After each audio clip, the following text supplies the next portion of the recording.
Special Operations, Covert Ops, Espionage, Covert Ops, The Team House, with your hosts, Jack Murphy and David Park.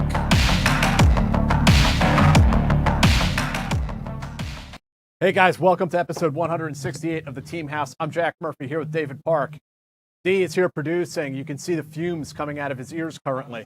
And we're here with our guest tonight, Joan Barker. Joan is a former SOCOM and military contractor doing language training with American and partner forces, working in Afghanistan as well. Just a little disclaimer before we jump right into it with Joan. Our studio is, this is going to sound crazy, but there's a African evangelical church upstairs. And when they get popping, they really get popping. They're worshiping the Lord like there's no tomorrow. And God bless them. But you may hear some of the drum beats over our mic.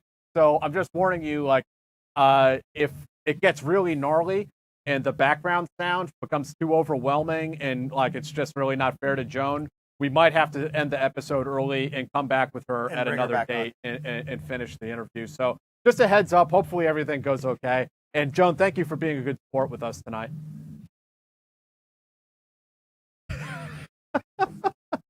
So Joan, first off, let's talk about your origin story. We'd like to hear a little bit about like your upbringing and how that took you towards eventually governmental service as a contractor.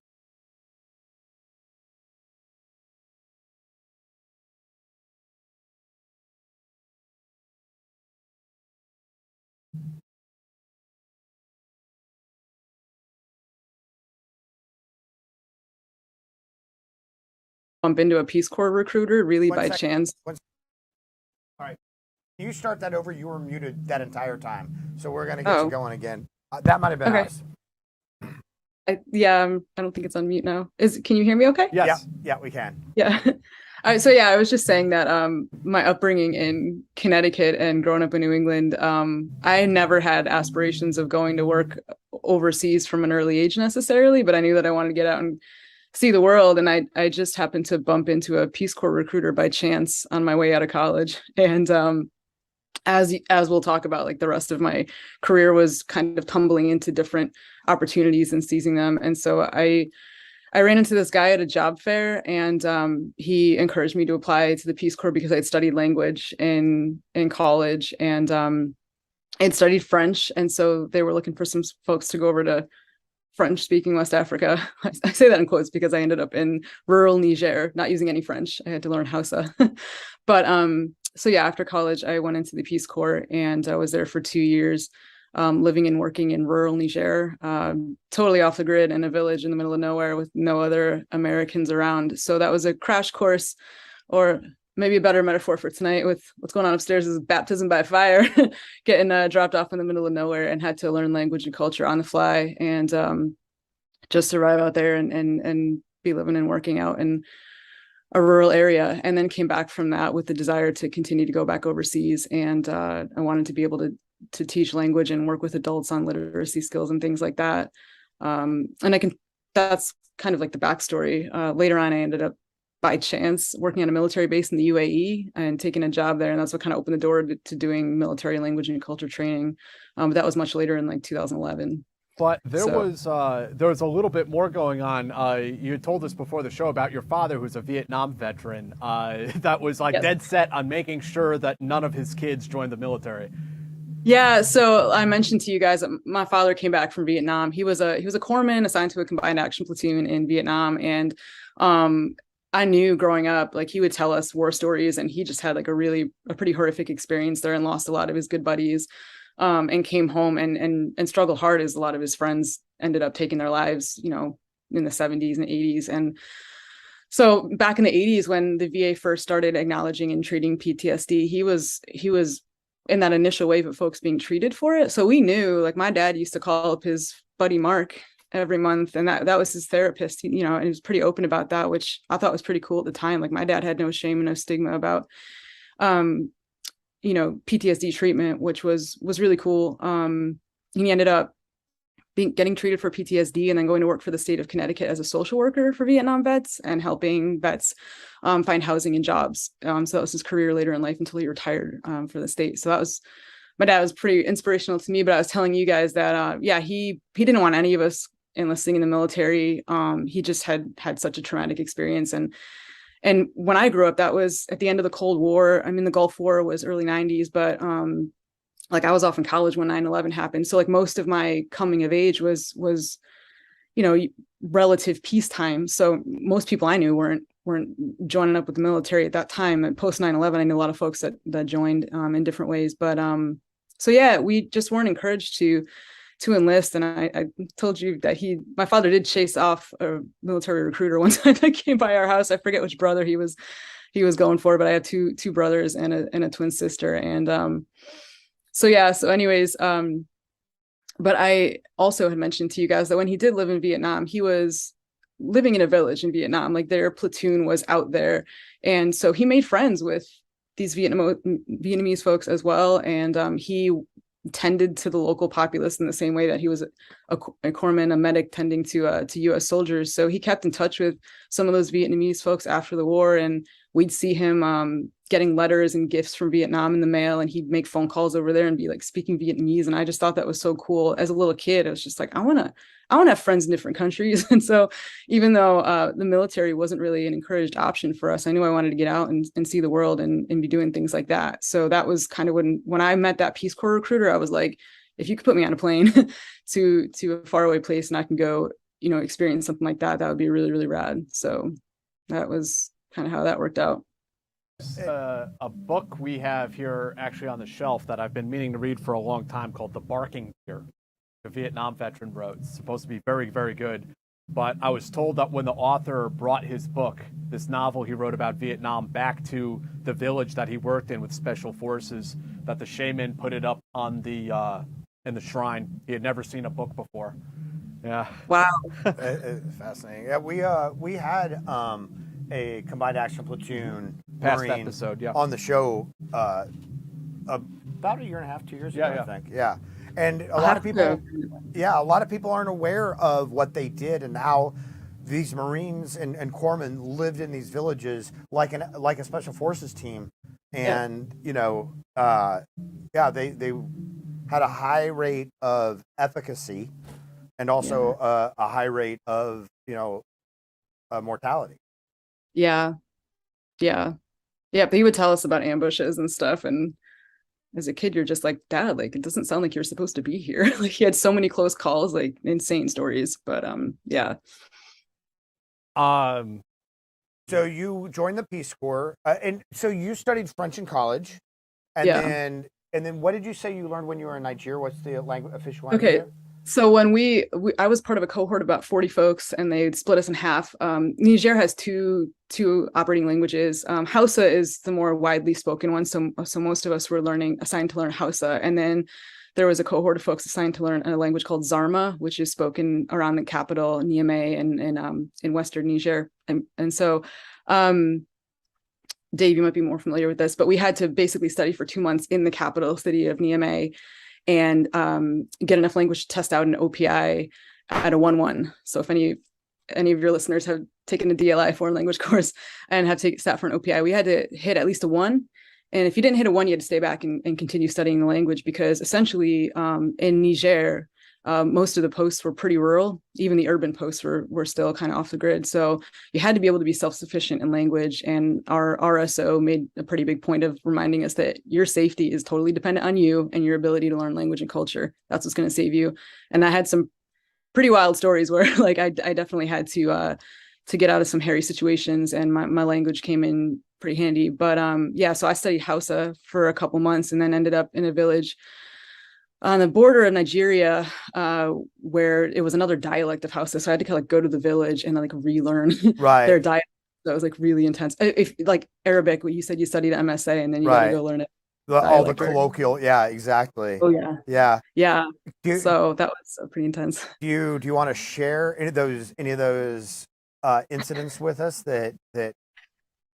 Well, so the one that people always ask about, and I've shared this one in interviews before. I'll try to give you guys the short version because I know we have like other stuff to move into. But when I first got out there to the village, I did get really sick with something we used to call faux malaria, where you don't have malaria, but you have all the symptoms, sweats and muscle pains and tightness in the joints. And malaria is like obviously very dangerous and deadly, and Peace Corps volunteers have died of it before. And so I got that in the beginning and had to kind of explain to the folks that I lived with in the village that I was like really sick and scared. They knew what was going on, but I ended up eventually recovering and I was fine, and it wasn't malaria. But I just remember that was like the first experience there where I actually had to use my language, because the first month you're kind of like this like baby, like this helpless infant, where like all of these people around you are speaking this language that you can't interact with them. You can't even crack jokes or say you're hungry or tired. You're just trying to like listen and get it all in. Right. And then after about a few weeks and a month, like you can start giving language back and conversing. But yeah, so like month 2 or 3 was when I got the faux malaria, and I had to be saying things like, please, if I get really sick and die, make sure like my body gets back to the capital city. Another thing, I'm actually in the middle of writing a collection of short stories about this experience, because there are so many of these like really vivid stories that I remember. But I lived in a mud hut. This is similar to like folks that have been to like Iraq and Afghanistan may have seen like mud yards, like concessions with like a mud wall. Mm-hmm. And in that mud wall, the 4 walls, there's like little family dwellings. And so rural Niger is actually quite like that. So we lived in the Sahel, and so it's like a desert region, and a lot of mud structures. So I lived in the like homestead of the village chief and his wife and their kids, but I had my own little hut. But next to my wall was the town cemetery, the village cemetery. And because I remember when I got there, I was like looking around and I asked, like, like, what's that out there? There was these little like holes covered in with mud and like little dirt piles, and I didn't know they were graves, but I saw these thorn bushes on them, and I was like, what are those bushes? And they're like, that's so the animals don't dig up the bodies. And that's when it dawned on me, like, oh yeah, it's a Muslim village. They're a conservative Muslim village, so as per the custom, somebody dies, they get wrapped up in the shroud and they get buried the same day, and then they get the thorns put on the grave so the animals cannot dig up the bodies and ruin the remains. But I had to ask them, like, do you, like, if something happens to me, like, are you going to make sure that I go out to you go grab the Peace Corps people and tell them their girl is sick, or am I going to end up in like one of the holes out back with a thorn bush? Like, I really didn't know. Yeah. But yeah, so like having to have that conversation like in my broken Hausa, which was terrible at the time, was entertaining. But the funnier story, so that was kind of a sad, serious story, but about a month later, I get bit by a rabid dog. So all the animals out there, like the dogs, packs of dogs and cats, are just feral. And there was a pack of dogs that would often roam the village. And one day I just happened to be walking over to a group of people that were out under a tree drinking some tea. And part of my job was just to go around and talk to people and build rapport and, gain that cross-cultural understanding and trust. So like if we did implement projects, that people knew who I was and trusted me and knew my face. And so I was just going over to sit with some people and drink tea. And as I'm approaching them, they're like raising their hands to wave to me, and their faces just were like this look of horror. And before I could even turn around to see what they were looking at behind me, I felt this thing like grip my leg, and then I felt the teeth sink in. It was this huge dog had like bit into the back of my leg and was like pulling my leg. And these people are watching me get attacked, and so I started throwing rocks at him, and the dog runs away. But I was bleeding. I still have the scars. There's like 4 canine holes in the back of my leg. And I had to like limp back to the mud hut. And I had like a first aid kit with like 2 Band-Aids and like some rubbing alcohol. But again, I had to explain to folks like, I need to leave. And the village that I was in was like 4.5 miles off the nearest road. So I was nervous. I didn't know, like, did this dog hit an artery? Like, am I going to bleed out here? So again, I was like, hey, like, if something happens to me and like I go right now, like, can you guys again please make sure my body goes back to my mom? My mom was like back in the US, like they couldn't talk to me. There was no cell phones, there's no electricity out there. I was just like depending on these people to like take care of me, and they did. They watched out for me. They helped me like limp out of the village and get to the main road where I could like hitchhike and get a car into the city and get back to the Peace Corps medical office where they treated the wound. But that was scary. But yeah, I mean, all's well that ends well. I was fine. But it was just, again, in the moment, having to like use what little language I had to navigate that situation. because at first they were like, well, we don't have any doctors out here, but there's a bush doctor. And I knew this dude. He was a funny guy. He'd like walk around. Yeah, it was a shaman, and he'd have walk around like pouches of snake teeth, and he'd like give people blessings. And like one of the first weeks that I was there, like some little kid came to my hut, and he had like a bone was like protruding through his arm. He had like fallen or something, and he's like, you're white, you can fix it. And I was like, oh my God, I'm not a doctor. Like I don't, again, like I have like a kit here with some bleach and gauze, but I couldn't help this little kid. Somebody had sent him to my house, like there's a doctor in town. I'm like, no, I'm not here. I'm not here as a doctor. But they still weren't getting used to me. So this kid had come to my house with his broken arm, and the shaman came and treated it, which was like wrapping it with some leaves and like putting dirt on it to try to like clean the wound.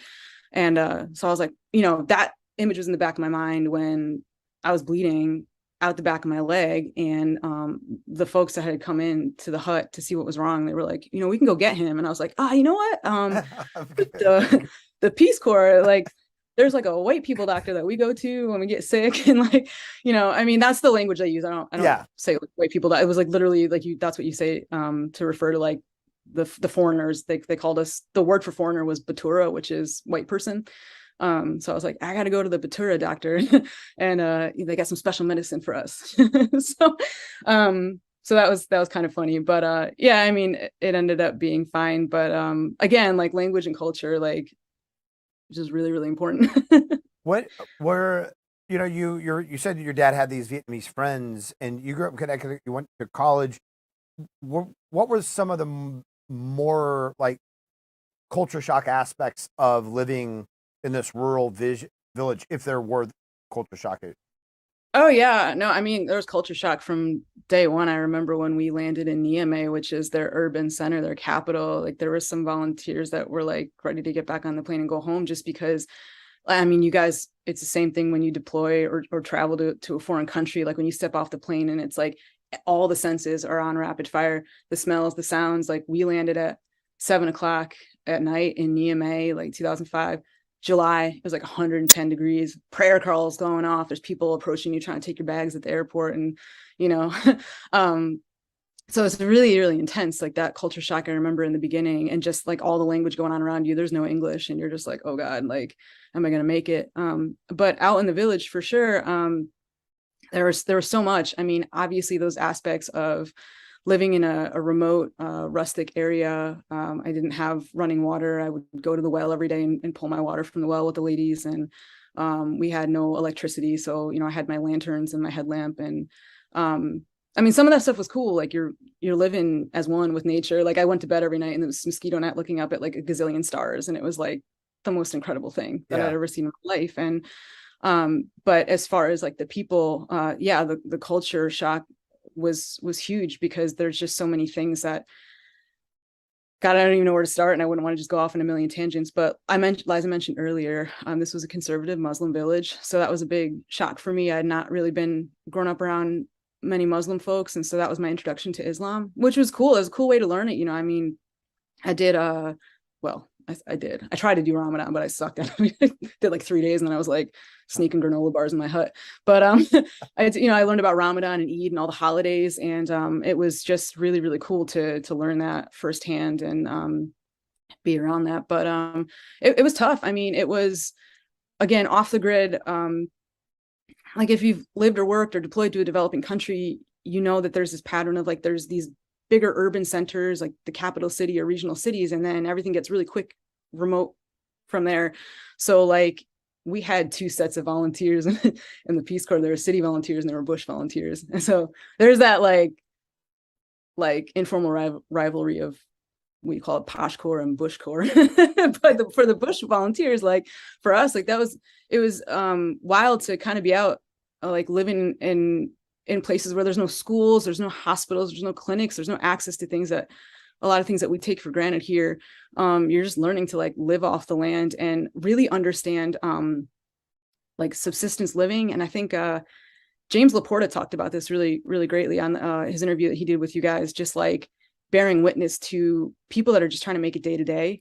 Right. Uh-huh. So, a lot of people in international aid or, I was a young, naive Peace Corps volunteer. Like a lot of us are just our first big trip out into the world, right? Like we don't really understand like a lot of those cultural nuances going in. So you think like, I'm going to go help people, Right. you know, like we know best. And then you get there and you're like, this isn't a choice people are making, right? To live and struggle or have like half their kids die off before the age of 5. There are reasons why these things are happening. And it is incumbent upon us as volunteers who are working towards sustainable development solutions to understand those complexities, right? Right. So that kind of that's what set me up to be working in cross-cultural training later on, especially with folks that are like embedding with partner forces or host nation forces. You want missions to succeed, or like provincial reconstruction in Afghanistan, you want it to succeed, but like, why are things falling flat?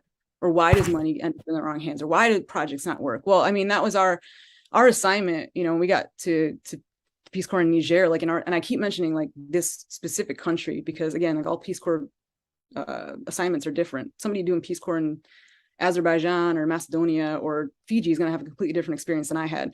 We lived in one of the most remote places that Peace Corps goes. So like those issues were different and deeper. But when you start to understand like why these things are happening, then you can find more viable solutions. If you try to skip the why and just say, we're going to build a school, and you don't have the teachers or the local folks don't have the buy-in or the ability to support that element, then like 2 months later, there's just a bunch of millet stalks growing up through the cement and there's goats in your school and there's no kids and no teachers. Right. So like that kind of stuff happen a lot if people don't pay attention to cultural complexities and those deeper things. And so our assignment was basically do not do any work before you've been there for 6 months. Go live and listen, drink tea, hang out, learn your language, learn the culture, understand the power dynamics in the town that you live in, understand who's who, because you can have a key leader on paper, but he's not really the key leader that makes the decisions. You know what I'm saying? Right. Right. So like you have to make sure that you're doing a lot of observation. And when you're getting to know people in the village or the town that you're working in, like you figure out who you can trust, who's got the buy-in, who really wants to work on things with you and things like that. And that takes a long time and a lot of humility and a lot of just sitting back and observing and listening and not trying to do right away. No, it's interesting. And, we've talked about it before, but one of the things that Americans don't get often when we go overseas, especially to, Africa and Southeast Asia and these other places, is like tribal identity, family identity, these things that are very political and influence everything they do. Yeah. And I mean, it's no different. Like we have those things here, right? And so I think sometimes people just make the assumption like, well, they're all the same. It's like a monolith. And if we just say this one thing, like everyone's going to receive it the same way. But like the village I lived in, they had there was literally, they called it East Side and West Side. We had the East Side of town, the West Side of town. Their leaders did not get along. There was drama. There was, it was interesting because I was always just a fly on the wall for it all. But it was like, oh my God, like that. I especially at the well. You guys saw Whiskey Tango Foxtrot with Tina Fey. Right, the woman gossiping down at the well in Afghanistan. Well, I mean, that's where all the gossip was in Niger. So I go to the village well and I just hear these women talking about other women or people and it's like, but I'm like taking mental notes, like, all right, because if I decide to work on a project with her, then she's gonna be pissed off and like they're gonna think I'm giving money to him. And it was just constantly like calculating who not to piss off when you're trying to like work on projects with people. How big was this village? Like, how long would it take you to walk from the east side to the west side of the village? I was probably like around like 1,500 people, and I was in one of the bigger ones. Most people I knew, other volunteers were in like villages of 300 or 400 people. So I was like in the big leagues. It was like 1,500. Wow. So I could walk around the town. If I went all the way across town, it'd probably be like a 15, 20-minute walk. Someone once told me, this was in the Philippines, about how Americans need computer programs like Analyst Notebook to make link charts of the village and how the village dynamics work. And he said, we do that genetically. Mm-hmm. Yeah. Yeah.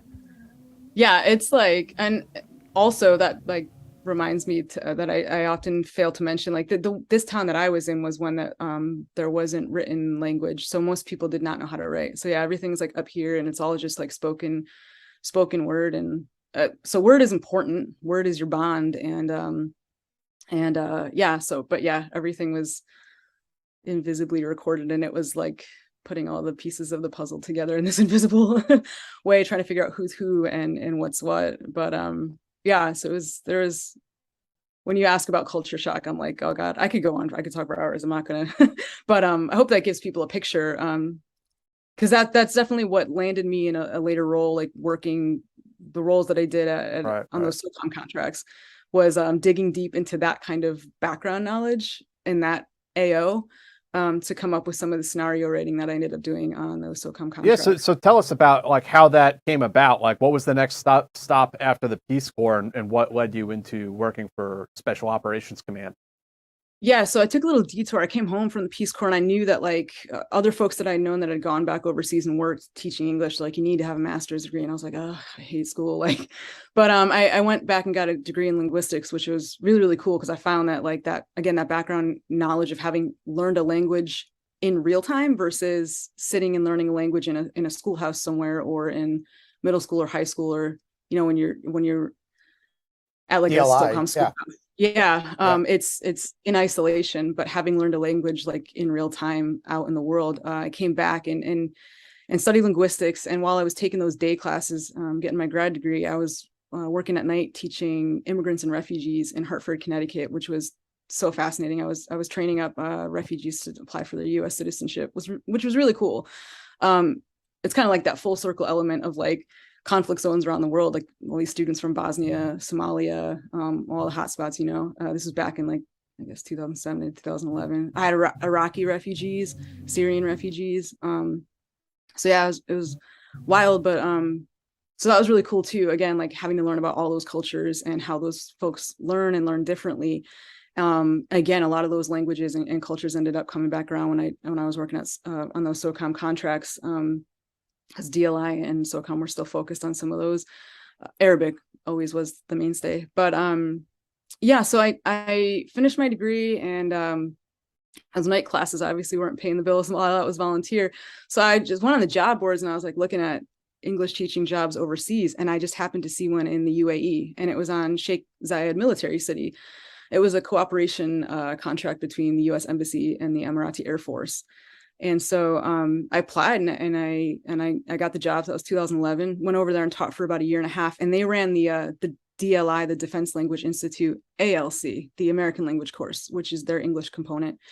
So like Dave, I don't know if you're familiar with DLI at Lackland. So the DLI's foreign language element is at Coronado. I think they have they have classes throughout the SOCOM enterprise around the country, but the DLI American Language Center is headquartered at Lackland Air Force Base in San Antonio. I wasn't aware of that at all.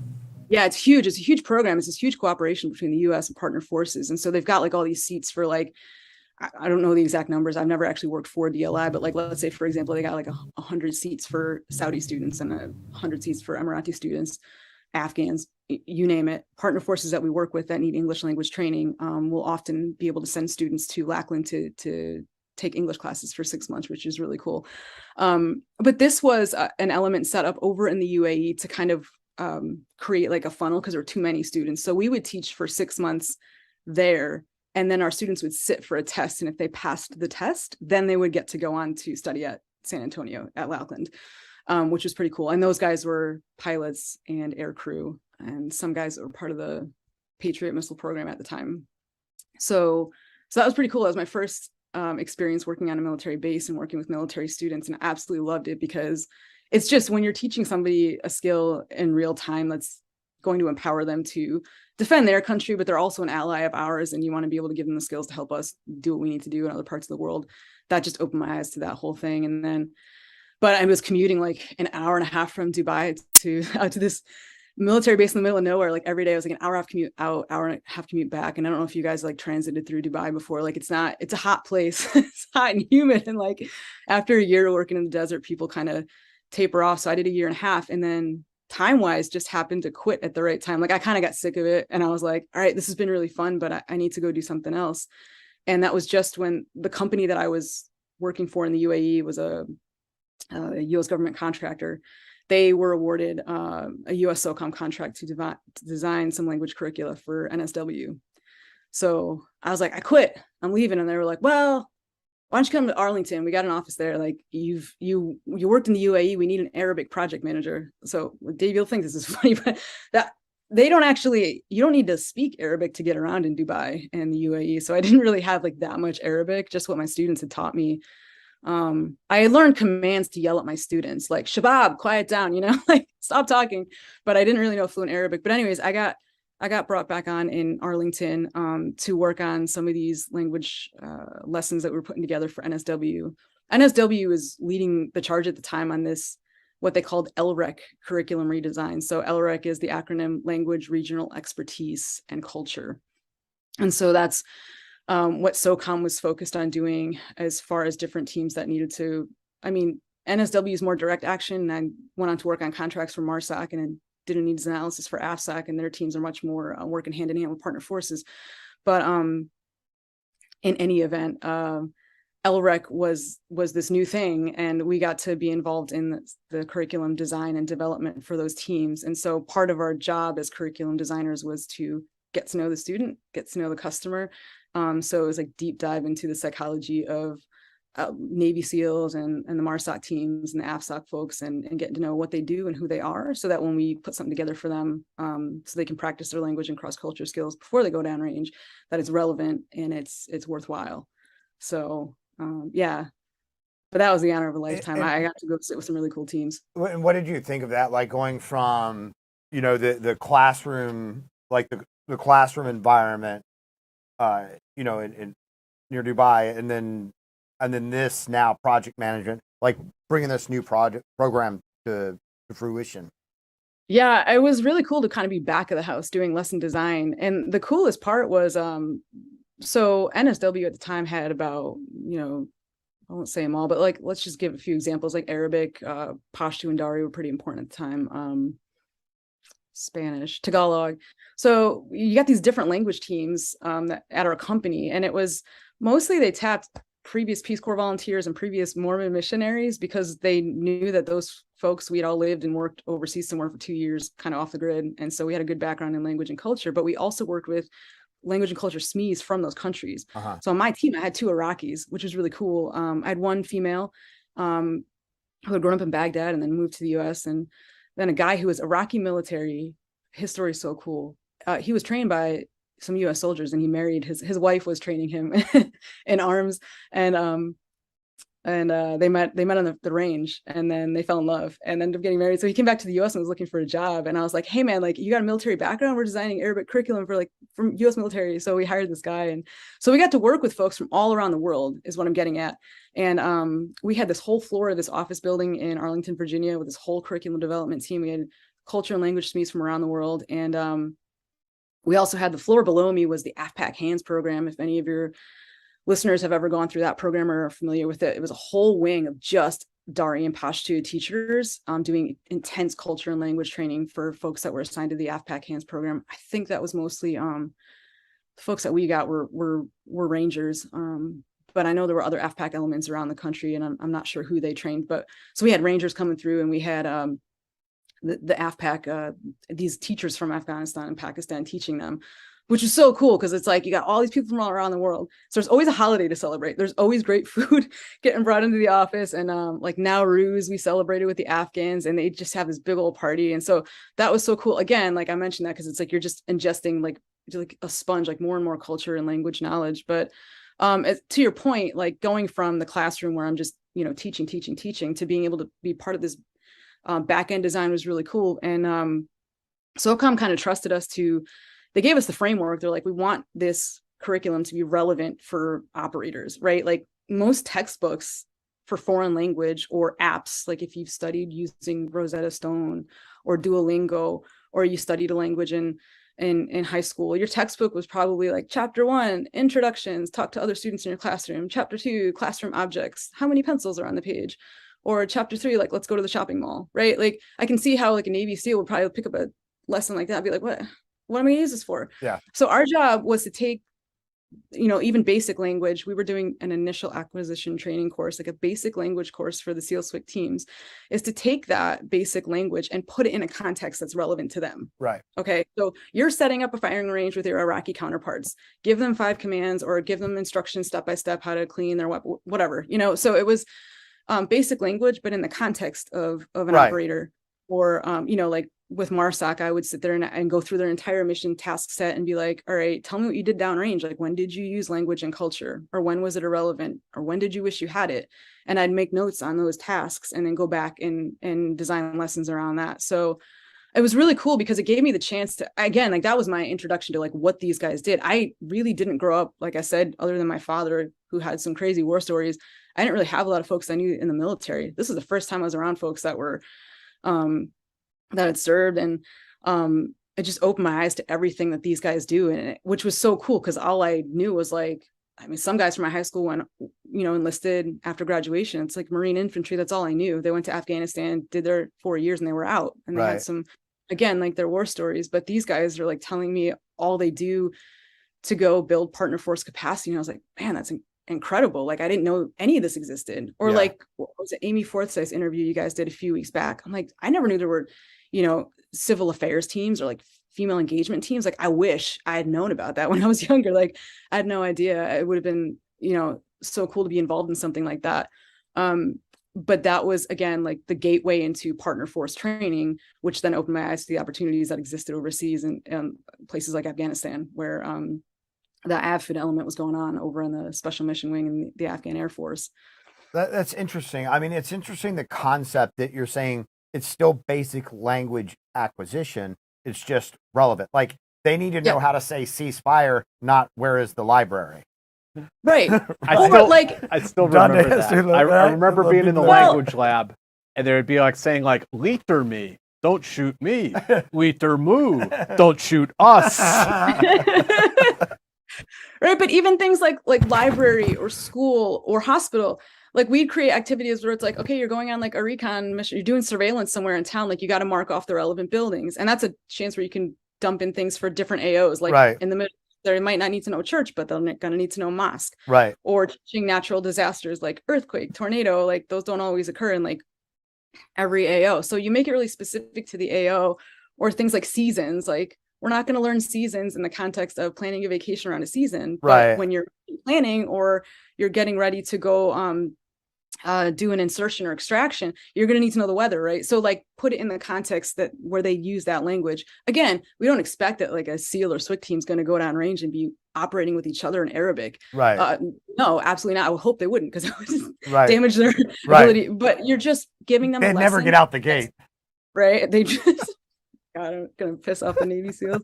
Well, I mean, it's fair. I mean, other, few special operations teams, if they had to operate completely in a foreign language, would ever get out the gate.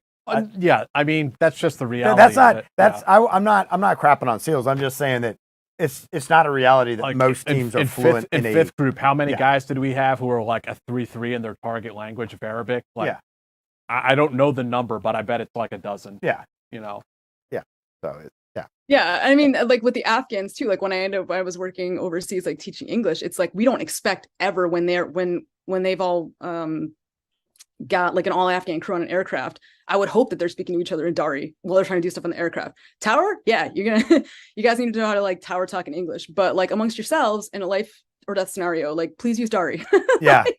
Yeah. Don't try to do that in English, right? So, but again, it was, and this is how, like, SOCOM was forward thinking in that, like, they know that they were just like, we want this to be, the word relevancy comes up so much in their literature. They were so committed to making sure that their teams were getting language training and culture training that was relevant so that these guys can see the usefulness, because language and culture has a reputation in training pipelines. People don't always see it like a force multiplier. Sometimes they see it as this weird, like, sideline thing. Like, why do I got to do this? Right. Mm-hmm. And so if you present them with a language lesson that they don't see as relevant off the bat, they're just going to dismiss it. Right. And we want them to know, like, hey, like, especially for those of us who had, I mean, I mentioned that dog bite story. I was also on a bus that got hijacked once. Like, I ended up in some crazy situations, like overseas, where like, I know what it's like to be in a situation and be like, unarmed, alone, and have to just kind of like make my way using what negotiation skills I have in language and culture. Yeah. So I want these guys to know, like, hey, you might need this. Or, when you go into a room and you have an official key leader engagement and, like, yeah, your language is a 1-1 or a 2-2, and you got this heavy accent, like, from wherever you're from, but it goes so far. You guys know this. If Dave, I hope you got to use your Arabic at some point. I hear these stories of people training in foreign language and getting sent to a different AO, but you know that look in somebody's face when you speak Arabic to them and they're like, oh my God, like, you're speaking my language, Yeah. like it just goes so far, and it lays the groundwork for whatever else you're trying to get done, and create such a bond and such a trust. And any training, we talk about training, I can, excuse me while I geek out on like pedagogy, but like any training or educational element, like when you're working overseas with folks, even if you're doing like some kind of embedded training with partner forces, trust is the key element, right? Because with trust, then you build respect. And if people respect you, then they want to learn from you. If you try to skip that stuff again, and you're just trying to throw information at people, like you might think they're taking it in and they're taking it seriously, but then things fall flat in live trainings. And it's like, why did that go wrong? And those were the kinds of things we were trying to figure out when we would sit and interview teams that had gone downrange. It's just like, when were you in a scenario where like you were working with host nation forces or partner forces and like something went wrong? Like you were in a room and like the meeting went south and you couldn't really pinpoint why. Usually the guys would be like, well, yeah, this one guy made some like jackass comment, or like maybe we should have said this or that, or like we don't know what went wrong, but we wish we had the cultural training to figure that out. Yeah. Because we really needed to get information from that person, or we really needed that meeting to go well. So, again, all the way back in Arlington, Virginia, I'm trying to like come up with these scenario prompts to get these guys to practice those kinds of things and envision themselves in those kinds of scenarios and see like where this stuff could come in handy downrange. Yeah, and you're right. You're like you have to get buy-in. You have to sell it to them, because, like in the beginning of the war, like what are you going to hear from the standard warfighter? I speak 5.56, right? Like that's and so in order to get them to understand how beneficial these things can be to them. Yeah. Yeah. No, that. So did you go? Was there a learning process for you? Did you? I know you had already kind of worked with the military prior to that. But did you go into this situation with any amount? I don't want to any amount of idealism that didn't pan out. Like, did you like in the Peace Corps? You have all these optimistic, idealistic, hopeful people, and then you deal with the military, all these jaded, salty, crass. Was there a transition period for you? I mean, I think I came out of the Peace Corps pretty cynical. Did you? And I also like to my disclaimer always is like I am one person out of all the tens of thousands of Peace Corps volunteers that have gone in the world, and so like my experience was like pretty unique even in that country where I ended up not having a good time and like not leaving my village in good terms, because my village elders wanted me to build a mosque, and at the end of the day I was like, hey man, like U.S. government ain't gonna go for that, like we don't fund mosques. And it was like this idea that like, well, if we build the mosque, like all these other problems you're trying to help us solve, like infant mortality and people dying in childbirth, he's like, those problems will solve themselves. You don't need to stop trying to build a school, stop trying to get the women literacy classes, like just build the mosque. It's a big fight.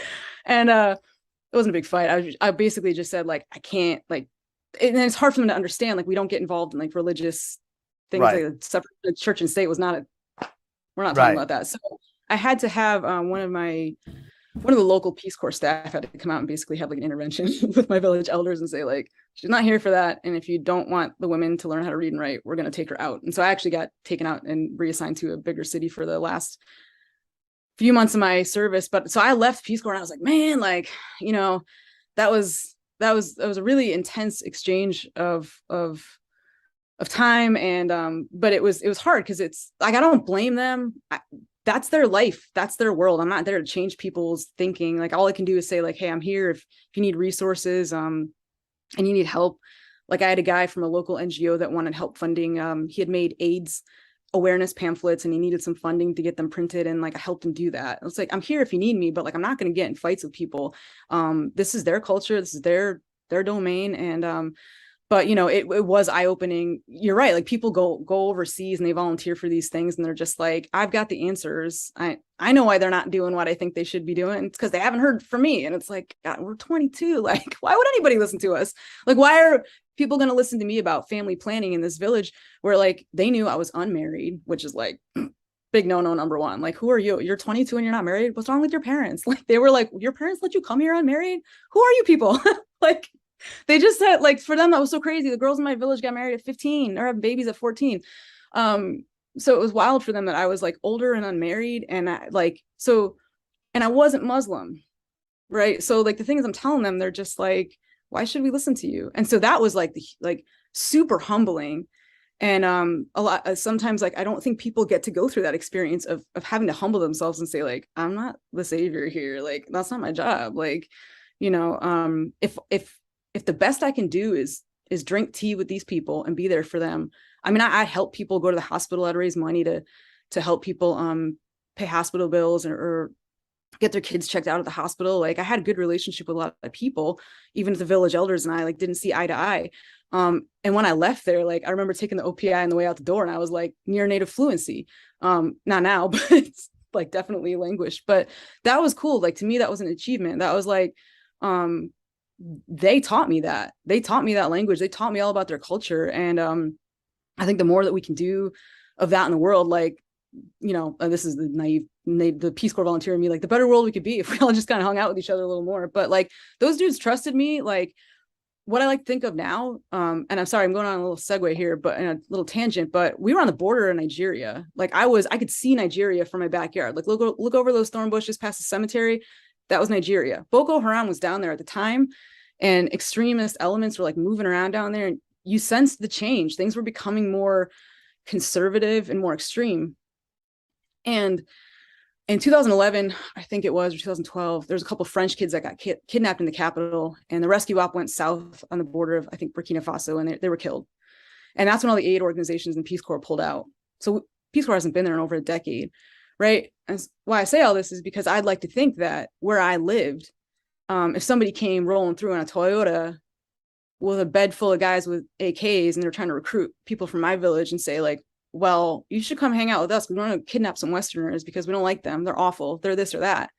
Well, that invisible buffer is all of us had been there. Right. Like, all these people had been exposed to Americans. It's that soft diplomacy element of, I would like to think people would say, like, actually, like, Joan wasn't like that. Like, we know Americans and they're not like that. So screw you, like, I don't know. I mean, again, is that naive? They're probably getting paid money. Who knows? But I would like to think that the impact that we had there isn't just about how many schools you build or how many grain banks you build or how many, kids you feed. It's the relationships that you build.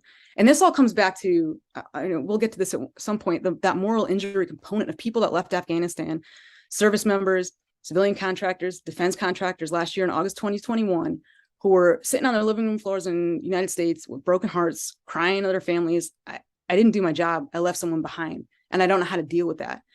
And the only thing I could say to them was, like, look, like, your friends see you fighting for them. These Afghans, like, they know that their government, like, folded. I had my interpreter texting me, like, oh man, you see Ghani getting on the plane? Like, that guy's a piece of, I don't know if I can say it on a podcast, but piece of shit. You can say anything you want right. on the spot. Yes. If you literally, I have the screenshot. He was just, I was like, Ghani got on the plane. He's like, he's shit. And I was like, yeah, but they saw us fighting for them. And so the veterans that I worked with, the U.S. veterans that I was working with in these Afghan evac groups, and they were just like, I can't believe that I did this to this guy. I can't get him out. Like, I'm a failure. 20 years. What does it all mean? And I'm like, those guys are not the ones that are going to be running to go work with the Taliban right now and fly their aircraft for them. Hell no. Hell no. They're waiting for you to get them out, and they see you fighting for them. And that means a shit ton more, than what they see going on between our governments. Like, our government might have let them down and their government might have let them down, but it's the tens of thousands, hundreds of thousands of people that are there over the past 2 decades that served in uniform and built relationships with those people. That's what they're going to remember. Right. When they come to the United States, like, the first thing they do is, like, look up their buddy that they worked with in Afghanistan, right? Those refugees that did get out. And those people are looking out for them here. And I think that speaks to the power of, taking seriously, like, building rapport and taking culture seriously, because that's the invisible buffer right now that still stands in the way of people falling prey to terrorist recruitment. So, whatever, to go back to Niger, like, being on that border, remembering hearing stories about Boko Haram staging attacks across the border and killing Nigerian police officers. It's like, God damn, like, what happens if they come across the border and they swept through this town? Like, who knows? You hear about massacres occurring right now in Mali and Niger. And I'm like, man, like, am I going to get a phone call or a message that's one of the places that we worked? I should hope not, but like, all you can do is be a presence and try to learn from people and learn what's going on in their world. And I try to do my best at that. Even at the end of the day, like, I couldn't give these guys a mosque and Allah's still mad at me for that. Dee wants me to ask you about the bus hijacking story. Oh God. So so this was a wild story where language and culture could not save me because it was in Ghana and I was not in Niger.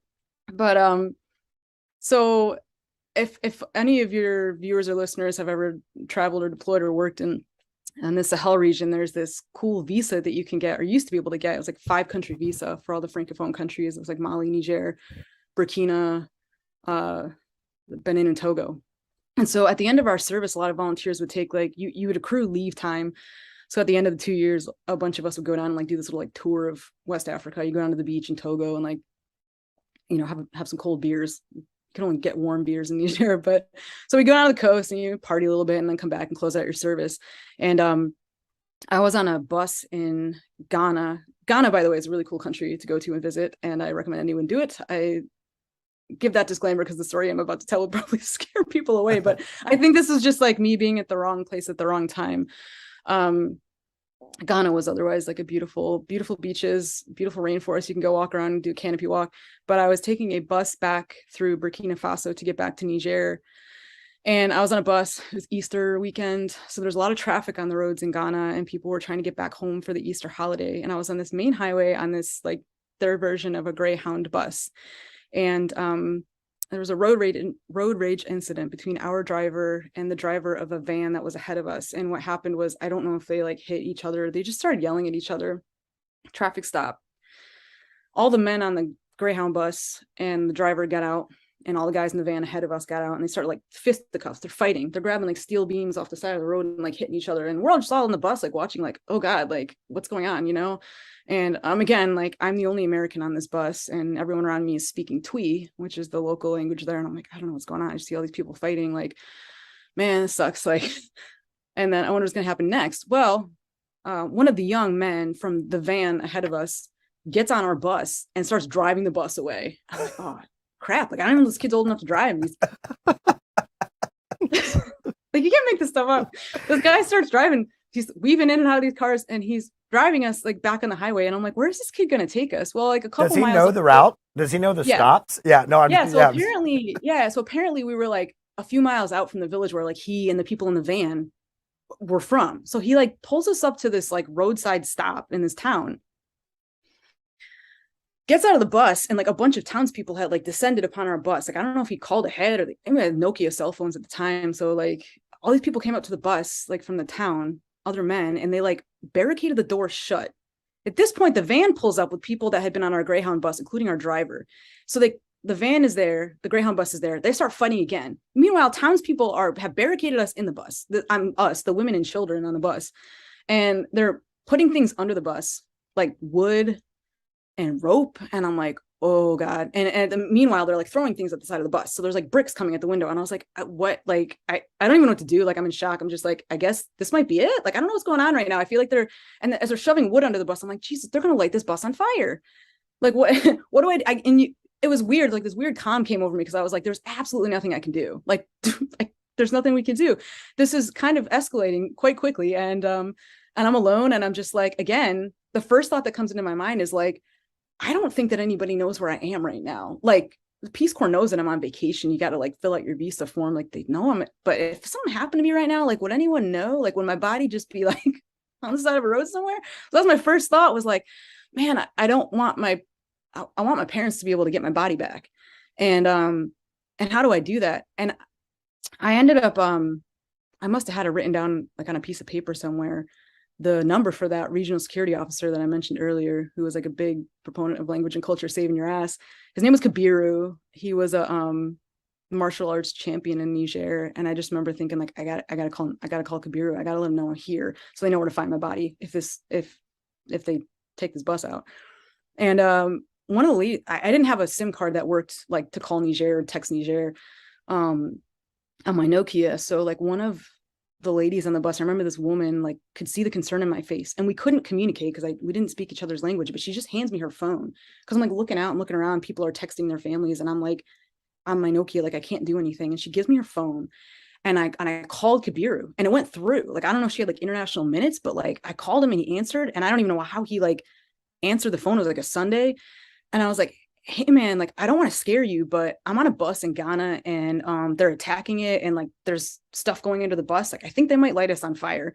I don't know where I am. I think we passed Kumasi like 30 minutes ago. Like just in case you guys need to find me. Like and I was totally calm. I was just like, I don't really know what else to tell you. I'm sorry. I feel like I let you guys down. Like I shouldn't have gotten on this bus, but and I hung up, and then and I didn't really know what was going to happen. And then eventually the police did show up, and they kind of diffused the situation. And it was so weird because they a policeman then got on the bus, broken windows, like dents all over the bus, and the policeman gets on the bus and like starts driving us. And again, I don't know what's going on because I don't understand the language. I'm like, is this guy going to drive us the rest of the way? Like, what's going on here? Our driver, I don't even know if our driver's alive. They've been fighting out in the woods next to the bus with the van guys, and there's road rage incident has gone totally rogue. This whole town's out now, like with pitchforks and tiki torches, and the cop starts driving us away. Well, he drove us to the police station, which was a couple miles away, and parked the bus, had us all get out and took some statements. And then and I just remember sitting there like, I don't know what I'm going to do. The sun's going down. Like, I guess I'm going to sleep in the yard of this police station here. Like, this is wild.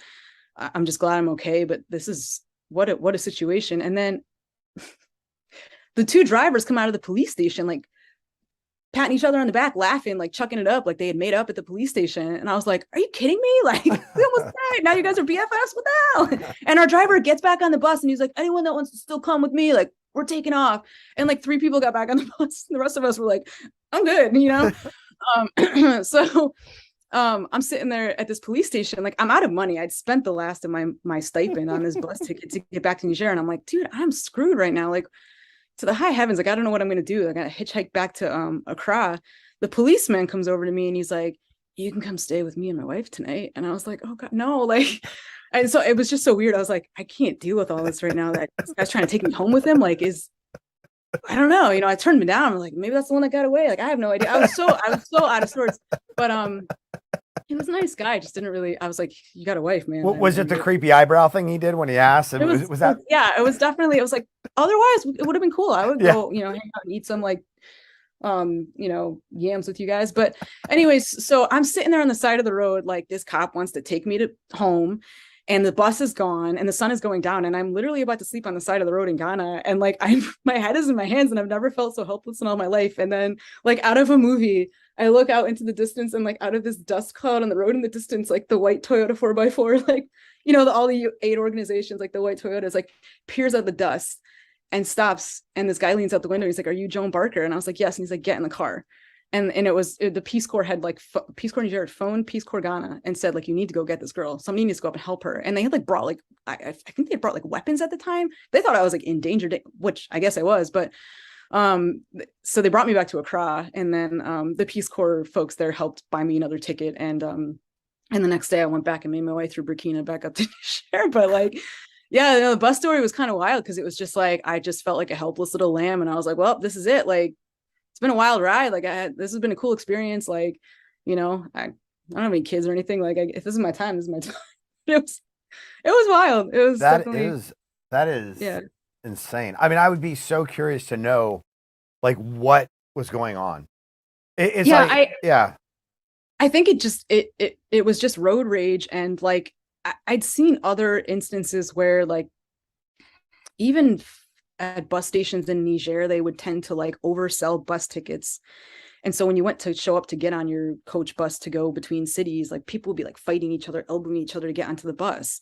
And like things can quickly escalate in those situations, like to like mob mentality that we're not used to here. Cause like, I don't want to, again, go off on a huge tangent, but like in our country, like things operate, for better or for worse, like mostly how they're supposed to. This is not NAM. There are rules here. Yeah, it's like, well, like, like even just things like banking, like if I put money in the bank, I'm pretty sure it's going to be there tomorrow. Like if I buy a ticket for a plane or a bus, like pretty sure I'm going to make it on that plane or bus. But in a lot of other places, like it's not like that, it's just kind of day to day, and you got to fight for what you need. And it's sad because it's like people shouldn't have to fight to get on a bus or like fight over food. But like I saw that, and it's like, so, I got it. I'd see things escalate very quickly, even in the village, to like fight level. And then like, and again, the next day they're drinking tea and they're at the mosque together. Like, what? Right. It's just the way life is. Yeah. Yeah. So, and again, it's that like easy, I forget the phrase. It's like easy to offend, easy to forgive or something like that. And it's, I don't know, like I'm Italian, like we're angry. If you cross me, like you're dead to me. So these guys would like get in these fights. And then like the next day it was just like water under the bridge. But, I'll never forget those guys coming out of the police station and like, they've got like bandages on their face and they're just like shaking each other's hands. And I was like, you guys are ready to like light us on fire? What?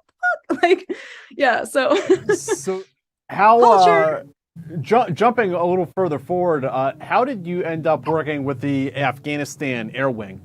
Yeah, sorry, that was really supposed to be this whole interview. No, that's okay. No. We're meandering our way there. Yeah, it's about you. Yeah, so we are getting there. Yeah. My life is a windy road that I don't even understand, but it's brought me to some really cool places, and I met some really cool people. But yeah, so I let's see. So that was like at the end of Peace Corps. So I went and worked in the UAE, and then I worked for on those SOCOM contracts.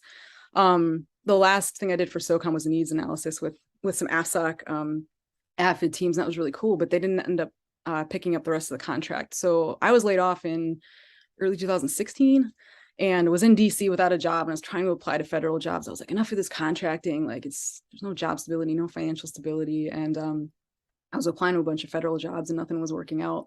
I told your producer only because you guys have had so many, like your guest list is like a lot of CIA and paramilitary, but I'm a CIA reject. I was waiting for an interview with the CIA in 2017, and I went in and they didn't take me. So like when that didn't work out, it was actually perfect timing because there was a contract that was awarded to a small defense firm in Afghanistan that needed English teachers, and I applied to that and got on that. And I wouldn't have been in that position if I hadn't been holding out for that whole application process that took like almost a year. Just to get a letter in the mail from them and like one of those like shady unmarked envelopes that was like, good luck in your future endeavors. And I was like, well, I guess they don't want me. And then I like literally called up my friend in Afghanistan and like, if you want to get on a plane to come over here, like, yeah, we need English teachers. And so it worked out really well timing wise.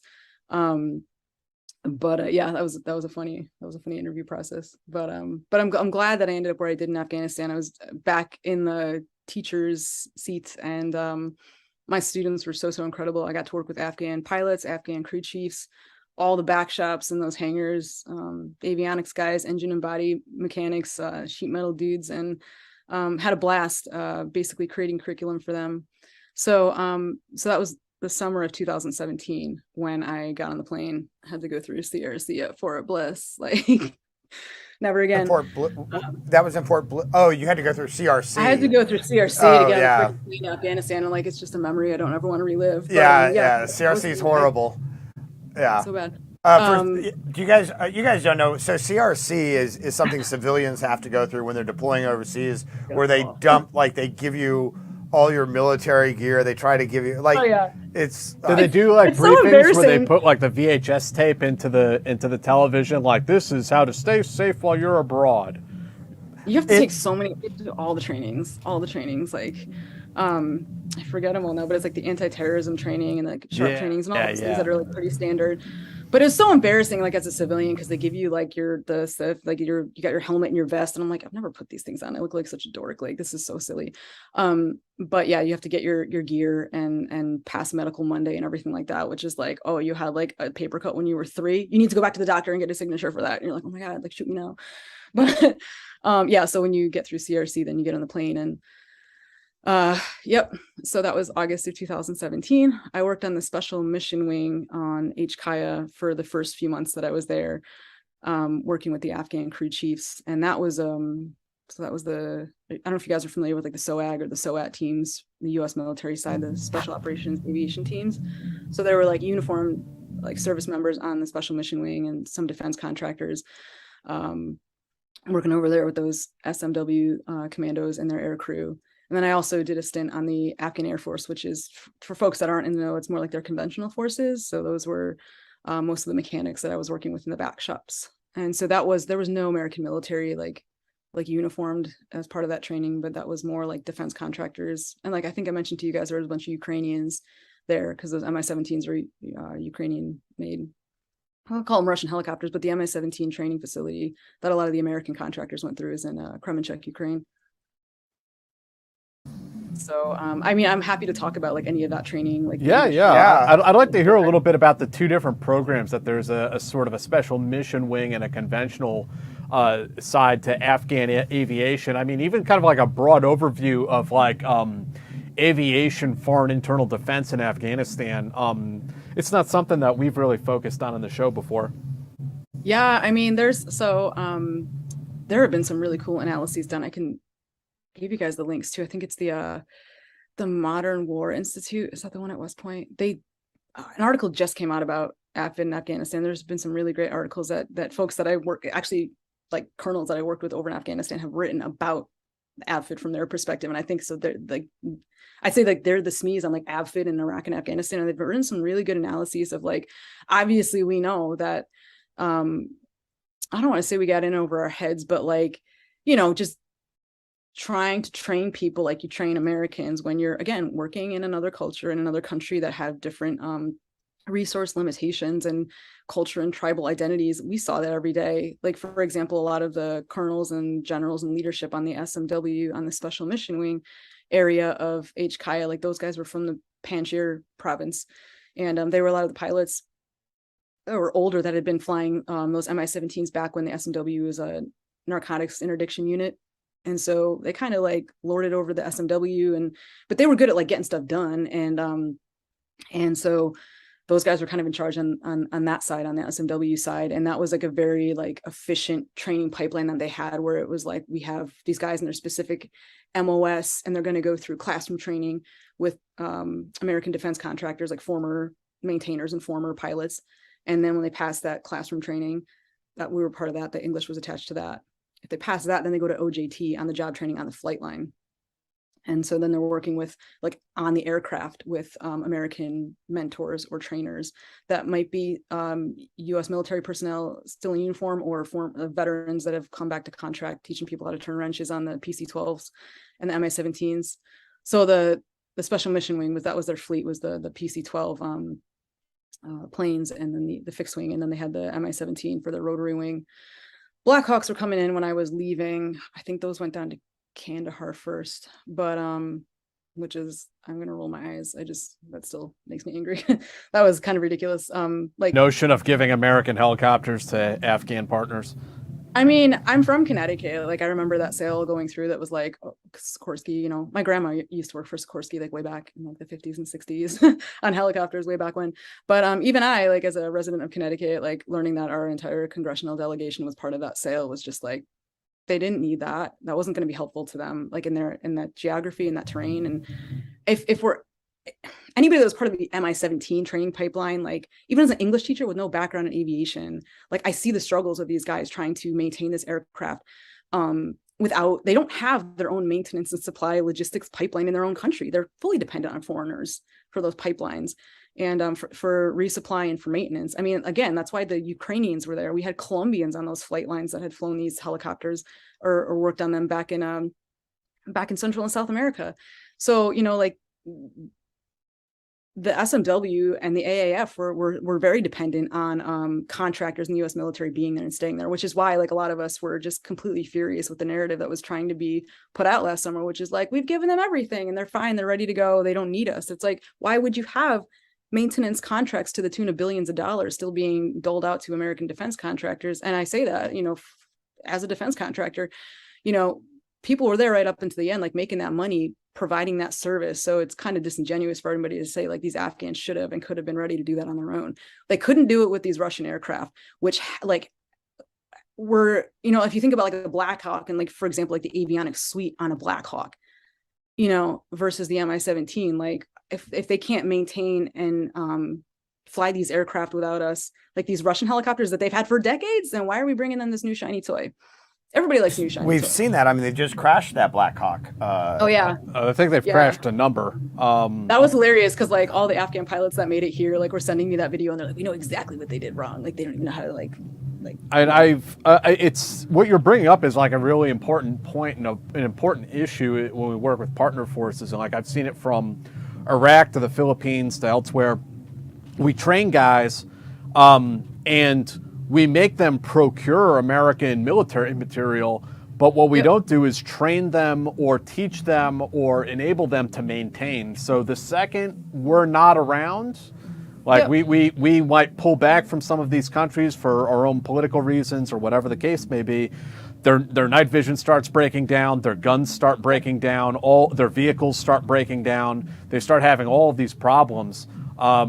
So like whenever we talk about, you know, sending special forces teams to train and build, quote unquote, build capacity, that has to come with the requisite logistics and maintenance features. If we want them, if we do genuinely want them to be indigenous counterterrorism unit or whatever the case may be. Self-sustaining. Right. I mean, even looking at the M4 or M16, you introduce a 5.56 weapon into a 7.62 world, and where are they going to pick up? You can't just run down the store and pick up 5.56. Now the question is Machiavellian. Do we want them to be able to do that? Exactly. And some partners, I think, are trusted enough that we should be doing that in certain places. Others, I mean, look, I'm pretty happy that the Taliban are crashing Black Hawks and not maintaining them. So there's that. Yeah. But I mean, even with the Afghan forces that we were training, it's like, at the end of the day, all of us should be training ourselves out of a job. And if we're not doing that, then like we don't belong here because we're using them to like keep this war machine going. And I don't know if we want to have that discussion right now, but I mean, there's the profits. People talk about $2 trillion being wasted. How can people leave all this equipment there? It's like that $2 trillion isn't wasted, honey. That's in pockets in Crystal City. Like, come on now, Like, again, I'm not naive. Like, there's a great documentary that came out around like 2005 that was like, was it Eugene Jarecki when I talking about the war in Iraq mostly, but he touches on Afghanistan too, and it was about that whole like the buildup of all these defense contractors around Pentagon City, and like, come on, like people open your eyes, and that's, I think, another thing that a lot of veterans struggle with is like coming back from these wars and realizing like, oh God, like I want to fight for something that I believe in. And especially teams that are committed to like working and training partner forces, and you get to know people on a human level. And then you're like, man, And this is nothing new. I mean, you can go back to Smedley Butler during writing his book, War is a Racket, after an illustrious career in the Marine Corps. That documentary starts off with a farewell address from Eisenhower, who specifically used that term military industrial complex. Like as a general, World War II general, saying like, hey guys, be careful. We don't want to become this war machine. Right. So, I mean, we have a lot, in one sense, like we do have a lot of power to do a lot of good in the world and use these skill sets to train other people to help us in our own missions to secure certain parts of the world, but also help them to fight for their own freedom. And like, but yeah, like ethical lines are crossed all the time. And it's kind of a shame when like, lives are lost on both sides and those people don't get answers, So what was your experience like working with these two different aviation partners in Afghanistan? Yeah. So you mean like the SMW versus the AAF or? Sure. Yeah. Yeah. So, I mean, again, the SMW, just because like the U.S. military was such a presence on that flight line, right? Like we're all, hold on a second. I told you guys, like I'm a geriatric millennial, but I wonder if I can show you. Oh no, I can't do it. You can share your screen if you have a photo. You can share your screen. Yeah. I had this, let's see.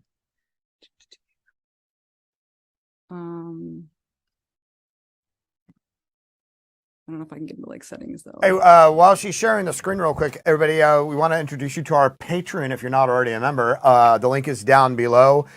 You'll be supporting us. You'll be supporting our drinking habit. You'll be supporting the church above us. Not really. But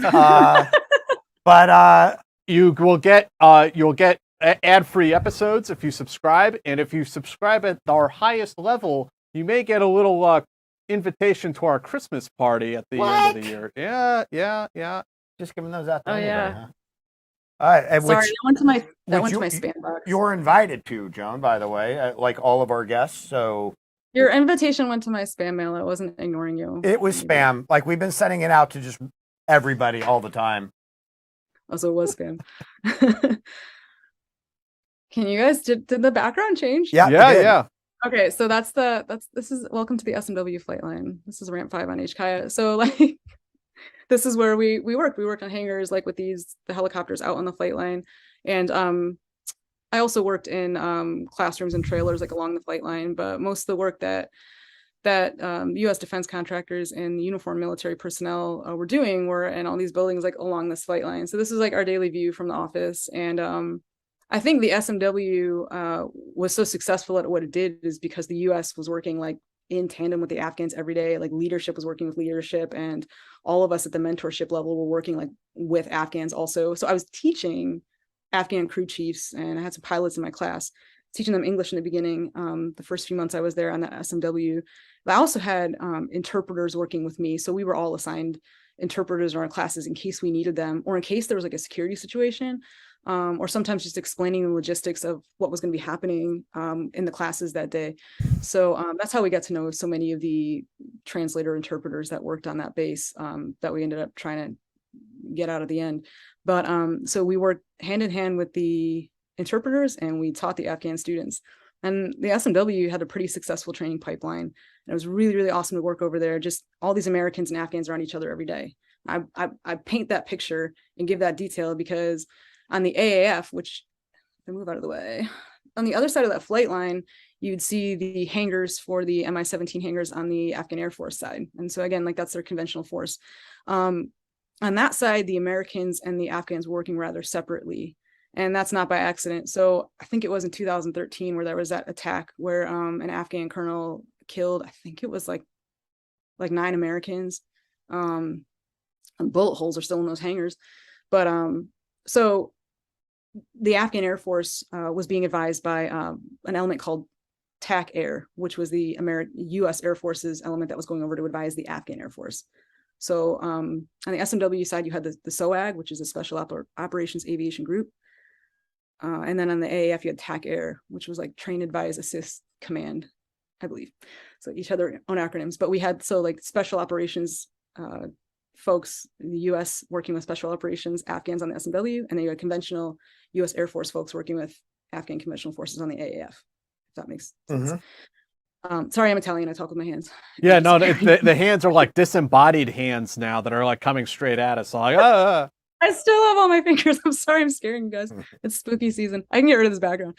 But so anyways, on the AAF side, because of that incident that occurred in 2013, the TAC Air element, the US Air Force, ended up building their own compound on that part of base. So they had this like secure compound where they worked out of, and they go to like high level meetings with the Afghan Air Force colonels, but it was like you go out to a meeting, you go back to the compound and you're secure, only because that had been such a horrible incident. And again, the after action report is that it was a cultural misunderstanding. An Afghan colonel had done something that a U.S. colonel, it was something inappropriate happened. I forget like what the incident was. If the guy like didn't run something right, or there was some kind of like maybe supposed like corruption or some wrongdoing, and the U.S. colonel like called him out in front of other people. And we all know that you don't, in a face-saving culture, you don't shame people. I mean, we're used to that. If we do something wrong, like, of course, our superior is going to shame us. And that's how we're going to learn not to do that thing in the future, especially like U.S. military training, right? But that's not how it works in Afghanistan. So this U.S. colonel thought he was doing the right thing by shaming this Afghan colonel, and the Afghan colonel showed back up, and there was an incident. So, yeah, I mean, there was another story I think about a contractor that had pissed off an Afghan. They were like making fun of his mustache or something, and that guy came back and killed some people. So like there were incidences on that side of base that we had heard about, and that's why the security. I one time got to fly with the Iraqi Air Force, and the American Huey pilot that was working with the Iraqi Huey pilot, those guys were bros. They'd be holding hands and stuff. There was no friendly fire going on in that flight crew. They were boys. Yeah, so that's like the flight training on the SMW is like American, either uniformed military personnel or defense contractors, like pilots training their pilots and air crew training their air crew. So like the culture, the trust building was still there, and like all that was happening on an everyday basis. And on the AAF side, like it's like a ghost town. We were English teachers, a little team of us that would go around to the maintenance back shops in the back of the Mi-17 hangar, but we were the only Americans around. Like we didn't have weapons. I didn't have a guardian angel assigned to me. Like it was my Afghan interpreter was like my unofficial bodyguard, and he would just walk with me. And it was just weird because having worked in the SMW, you're seeing uniformed personnel around you all the time. It just gives you it makes you feel safe, and it makes the Afghans feel like, well, they trust us. They don't think we're going to do anything wrong. Like you said, like they're our bros. So there's that element of trust, and like and it was just calmer. And the AAF side was always like tense, like something's going to go down, or no. When that trust is broken, it's really, really hard to rebuild. And the U.S. military just decided it was safer to keep keep their Air Force, their TAC Air element in a guarded compound, and it was probably the right move at the time. But it's so much harder to get things done. Like the anecdote that I always like to share is this one back shop team lead. So this is Afghan dude who was running the sheet metal shop, and they needed this, like, I don't know what gas it is. They had this like empty gas tank, like a nitrogen or oxygen gas tank. I forget which one it was or what it was, but it fed their welding machine, and it was empty. And he's like, we haven't been able to use this machine in like years. It's like a welding machine to weld the sheet metal for the helicopter. And he's like, we can't use this. Can you help me? And I was like, dude, I'm an English teacher. Like, what do you want me to do? And he's like, can you go talk to someone? So I went over to the compound and met with the American advisors. And I was like, hey man, like, can anybody help this guy get his tank refilled? Like, who does that? Is that US military? Is that a contractor's job? Like, who's in charge of that? And they were just like, yeah, man, that was like a contractor that left in like 2015. And when the new contract was written, like, it wasn't written into a new contract. So like, that's not our job. And so this guy just never got his tank filled, and they can't use that welding machine. And it's like, I mean, this is one anecdote. I'm like, sure, you could find like a million of these of like that they don't have that capacity anymore. It just died with a contract rewrite. And I had to go back to this guy, and I'm like, hey man, like they're not giving you another tank. Like, sorry, I don't know what you're going to do. So, you know, the AAF side, there was a certain element of like the mechanics over there were like older. They were like all these like old dudes who had like fought the Soviets, and they were like just like hardened dudes who just like chain smoke all day in the hangars, and they'd be like, you know, banging shit in the sheet metal shop, or like, you know, crawling on top of the Mi-17 to take the blades off and wash them. And they just seemed like cogs in a machine. The SMW is so vibrant, and you're doing like flight training. You're going up in the Mi-17. I got to go up on a few flights. That's like the picture of me in that silly vest and like standing in front of the helicopter. But I got to go hook in and like listen to comms and be teaching English to help those air crew operate. And on the AAF side, it was mostly just like working with dudes that were fixing the aircraft and trying to give them some language where if they did work with an advisor, they could communicate problems and needs. But yeah, it was a totally different vibe on the AAF side. It's a shame. It's a shame, you know, when things go south or when things go sour. And I don't know that the AAF ever recuperated from that incident in the way that folks hope they would, but they were still training. I mean, pilots were being trained on the AAF, and those air advisors were doing a very important job. And the Afghan colonels were they had training pipelines in place. It just was a totally different vibe than the SMW, where you have, again, American personnel and contractors working with the Afghans every day. And I think that speaks to being able to build that element of trust and keep it intact, and enabled that flight line to operate like it did. How did your time on this contract end up winding down? Was that part of like the overall like drawdown in Afghanistan, or was it just like the company lost the contract? I mean, how did that come about? So mine was, sorry, I'm trying to like get this, I'm going to shut this background off because it's just bothering me. I keep like disappearing and like coming back, but yeah, it was a rather unceremonious, ending to my contract.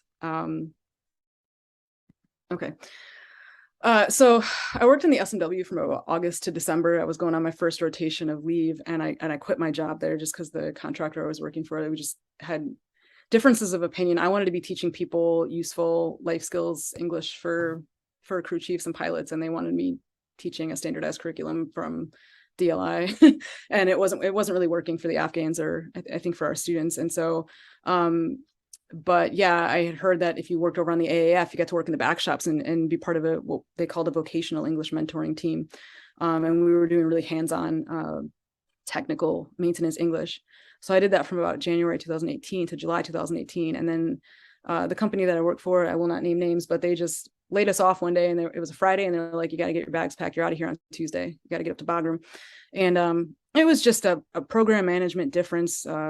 Folks weren't getting along on the contract, and our boss was on someone's shit list, and they fired her and fired her team under her, which was us. And so it was kind of like, then they replaced us with some mechanics that the English program died, is what I'm saying. So that was kind of a bummer. So I got on a plane in August 2018, did like exactly a year, but it was a very rushed exit. We didn't get to say goodbye to the Afghans. It was just like, you're done, get on a plane. Like, who needs English? You guys were a joke anyways. And so, which is, I say that's what the message was from a lot of the US maintainers and defense contractors we worked with. They really didn't understand what we were doing or why it was important. Yet they would still come to us at the end of the day and be like, I need you to work with this pilot or this crew chief because he needs to pass his OJT. He needs English.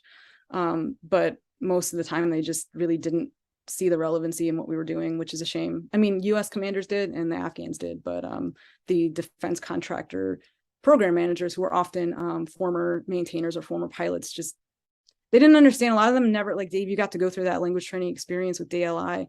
If people haven't gone through a foreign language training pipeline, I think it's hard for them sometimes to wrap their head around this invisible element that's really abstract if you've never been through language and culture training. And so we were cut pretty quick, and they just were like, well, we can charge the government more to have mechanics over here. So have fun back in the US. And that was a huge bummer. What was your impression over how the Afghan Air Force did over the subsequent couple of years? Like what was? Do you have any sense of like what the future was for or how it kind of unfolded over the next couple of years for these units? So, I mean, when I went home, I wasn't keeping in touch as much with the students that I had worked with, like the crew chiefs and the pilots. I did get some updates here and there, but it was mostly bad news. It's like, oh, did you hear about like, Captain Omar, his helicopter got shot down and they all died. And, it was mostly updates when somebody got hurt, killed in action. From the SMW, so that was kind of a bummer. But I knew like there were other English training programs on those flight lines and on HKIA, and so I kept in touch with those English teachers, and things seemed to be going pretty well, like in 2019. But then COVID hit, and so a lot of that training stopped during COVID. I heard about that. And then I heard the Black Hawk program too was going pretty well down in CAF, like down in Kandahar. Like the pilots were going through their training pipelines, and they'd all be taking selfies with the Black Hawks, and they loved them. The students that were going through those training pipelines. But it was pretty quick that 2021 came along, and even early in 2021, everyone saw the writing on the wall. And at that time, I guess it must have been around like April or May, that's when we started hearing from contractors, whether it was like the English teachers I knew or the American crew chief defense contractors that I knew, were like, man, like stuff's not looking good. They want us to pack up and pack up from Mez and CAF and get back to HKIA and get out of here.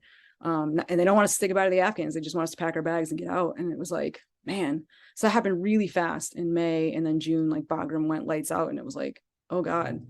And that's when we started hearing from the Afghan interpreters that we had worked with across both of those flight lines. So these are guys that had worked for the US companies that we worked for.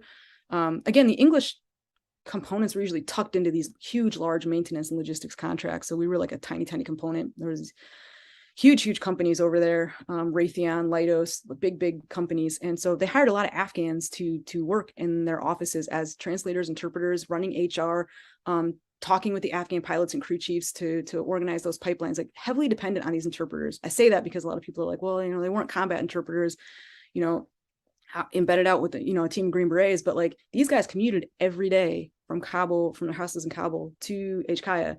People saw them going in and out of that base. And I had guys. No secrets.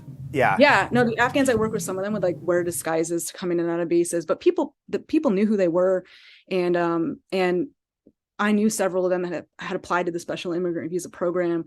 While I was still in Afghanistan, and when I went home, I'd monitor their cases, and like I had to write letters of recommendation for these guys and like vouch for them, and they'd send me the death threats that they would get, so I could include that in the letter. Like, this guy's legitimately, his life is on the line. He's been threatened by the Taliban on his way home from work in Kabul. So those guys were contacting us in the summer of 2021, like June, July, and they're like, "Hey man, there's rumors that the State Department might get us flights out." And so, I mean, I don't know how much time we have left, but this is where I usually start talking about like, the fall of Kabul and what happened to these interpreters, and like what our role in advocacy in that was, like with the digital Dunkirk and Afghan evac. But the tragedy in all of it, like the buildup to that, wasn't just like, oh, these guys couldn't get out. These guys could have gotten out. They could have gotten out in the summer of 2021. They knew. I mean, everybody that was paying attention and had ground knowledge knew that the Taliban was like rapidly taking over provinces. I mean, the State Department had that cable that went up the chain, and they decided to ignore it because, well, not ignore it, but they decided not to act on it and evacuate any of those interpreters early or close down the embassy because the United States didn't want to look like they had a loss of faith in the Afghan government. So the embassy stayed open. HKIA was operating. The interpreters that we knew were like, I could leave Afghanistan and then my visa gets canceled. I go sneak into Pakistan, but how am I going to make a living? I don't speak Urdu. I don't have family there. I have to stay here. Because if I leave, the U.S. Embassy Kabul is going to cancel my visa. So they stayed in Afghanistan, based on this rumor that the U.S. Embassy or the State Department may or may not have flights for them out in July of 2021. And they're waiting, the flights aren't happening. And it's like August. And they're like, man, like, I don't know if it's going to happen or not, but I can't leave. If I leave, it's like they're in this horrible situation where like they could flee to a third country where they just live in poverty for the rest of their life as beggars, or they could hold out and think that the U.S. is going to come through for them and get them on a plane and get them out. These guys were at the finish line of that 14-step SIV process. They waited for years for these visas to come through. My guy, closest guy to me, the interpreter I knew, like he was ready for his final interview in September of 2021. He would have been interviewing with the embassy to come over. He had waited for like 3 years. And so they waited. They were like, we're going to risk it. We're going to stay, and U.S. State Department is saying they might have flights for us. And then August 15th happened. And I got a text Saturday, August 14th in the middle of the night going into Sunday, August 15th from my interpreter, like, what do I do? And it wasn't just me. This is when everybody started getting text messages. U.S. service members, U.S. veterans, anybody that had worked in Afghanistan, Afghan Americans who are talking to their family back home. Everybody's realizing Sunday when you see Mez on fire and people, Taliban over in the streets of Kandahar, and the president getting on the plane Sunday morning, and then boom, flags coming down at the embassy, and the Chinooks are flying people to the airport. And my guy's like, am I going to have my interview? And I was like, Mo, I'm texting him. I'm like, there is no interview. There's no embassy. The U.S. is gone, buddy. Like, you need to go to the airport now. By the time they got to the airport, it was secured and people couldn't get in. So do you recall a contractor, one of the American contractors training Afghan helicopter pilots, a dude named Travis Peterson? I can't remember the guy's last name off the top of my head. I spoke to him for an article I wrote about the trainees he had who got their families, bloated them into Blackhawks and flew to like Uzbekistan. Was he a do you know who? Well, I don't want to like give too much personal information about him, but he had worked on the SMW, and I know who you're talking about, and I worked very closely with him during the Afghan evac. Okay. And I'm pretty sure I know who you're talking about, but so we had worked with all those SMW guys. So I just talked to you guys about the interpreters, but we're also getting text messages from like our crew chiefs and our pilots that we had worked with, and they're like, oh my God, like Miss Joan, like I'm outside of HK and I can't get back in. So like the SMW, those guys were at work that night. A lot of them, some of them had gone home. Some of them lived in Kabul, so they could go home if they wanted to, if they weren't on duty. The Afghans that were on HK the night that before Kabul fell, there's a whole element of them on both the AAF and the SMW that got an aircraft and flew to Tajikistan and Uzbekistan. And so we knew some of those people that got on those Mi-17s and flew out. And rumor has it that they thought like, okay, like let's secure these aircraft, get as many people as we can tonight, and then we'll come back tomorrow and we'll get our families. Like we'll just get the aircraft out and like get people out and not let the Taliban like seize these aircraft, and we'll come back in and we can fight. Like they didn't know the government was going to fall and that everything was going to fall apart. They were just like, and these guys like Travis and other, U.S. military personnel and veterans were like getting these phone calls from like high level Afghan commanders. Like, what do we do? Like their president, I tried it. When people start criticizing the Afghans for what happened, like these guys are like the salt of the earth, these SMW colonels and generals. And these guys, like they flew dangerous missions. They fought and died for Afghanistan. These weren't people that wanted to lay down their arms and leave. But when I try to tell Americans, like, imagine putting yourself in their shoes and our president ever got on a plane and flew out of our country. And our top generals had no one flying the plane. And that there were terrorists in like 98% of the country who were out for blood for them. Like, I understand why these guys were thinking what they were thinking. And I understand they were asking the questions they were asking. If I were a man in Afghanistan with a wife and kids and the Taliban coming at me, all I'm thinking is, I'm not leaving them alone and alive when I'm dead in this country. So they were trying to like find a way to get the families out. And Travis and his organization, there were several organizations that were dedicated to these special mission wing commandos and air crew and their families and getting them out. Operation Sacred Promise was a big org. I don't know if you talked to them, but they were really dedicated to those folks because they didn't fall into qualifying for the Special Immigrant Visa program. These were Afghan soldiers. They don't qualify.